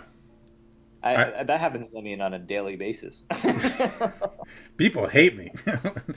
People fucking hate me. No, I mean, I get into, especially with my gut thing, I get into bad states all the time. And I think there's a real art to also something like broadcasting. Yeah. Like if you're able to distinguish between your bad vibes and your good vibes, and you can broadcast your good vibes and then kind of like rein in your bad vibes, then I think you're in a good place. Where I think you have people who just always broadcast regardless of whether they have bad vibes or good vibes, and so they just dominate a room. We really saw this, I think, with the Portugal experiment, because the place we're at now is an eco resort, but it's not really a bunch of separated homes or anything like that. It's much closer to being like a big mansion that happens to have large outdoor sections. Right. Because we share a kitchen, we essentially share a living room. A lot of the people share bathrooms. Right. And it was really easy to observe the way in which just like a few broadcasters could dramatically affect the overall experience of everyone there. Both for good and for worse. And sometimes it was the same person. Like it was just like when they were in a good mood, everyone else was in a good mood. When they were in a bad mood, suddenly everyone else was fighting and like at each other's throats and things like that. You ever see? And it was funny. Yeah, go ahead. Well, I was gonna say, do you ever see Master and Commander? I love that movie. Yeah. So Wait, I fucking recommended it to you recently, didn't I? you might have. I've seen it a few times, but do you remember that they have this weird like they get the sense that like someone is bringing bad omens on the ship? Yeah. There's this weird subplot, right, where I forgot that they have some word for it, but it's like the person who's bringing the bad energy, and there's something it's like out of from the book Gerardian about it. It's that they identify some member of the crew as this like nexus of bad juice, and they had to figure out what to do about it. You know, spoil. Well, I think that's what's scary about once you include this into your ontology. Yeah. That like people with bad vibes can massively disrupt what's going on, which I think is true.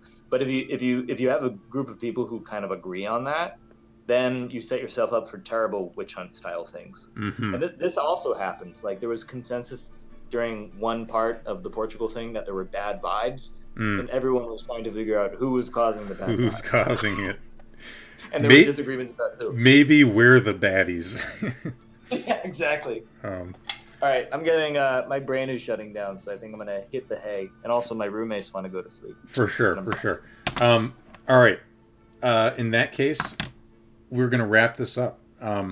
Tyler, this was fun as fuck. I feel like we hit a good wavelength. Asked some questions. Yes, thank you, W, for the questions as well. Everybody chimed in for questions, or who just hung out and listened to the show. Burn the people with the bad vibes. There you go. I think that's like a good takeaway, and yeah, it's the moral of the story. Tyler, I would love to have you back. We barely covered anything, but I had fun. Next time, yeah, we can talk about Microsoft Flight Simulator for maybe 2/3 of the time, and then the rest of the time we can talk about God and vibes. Right, the God vibe. All right, everybody.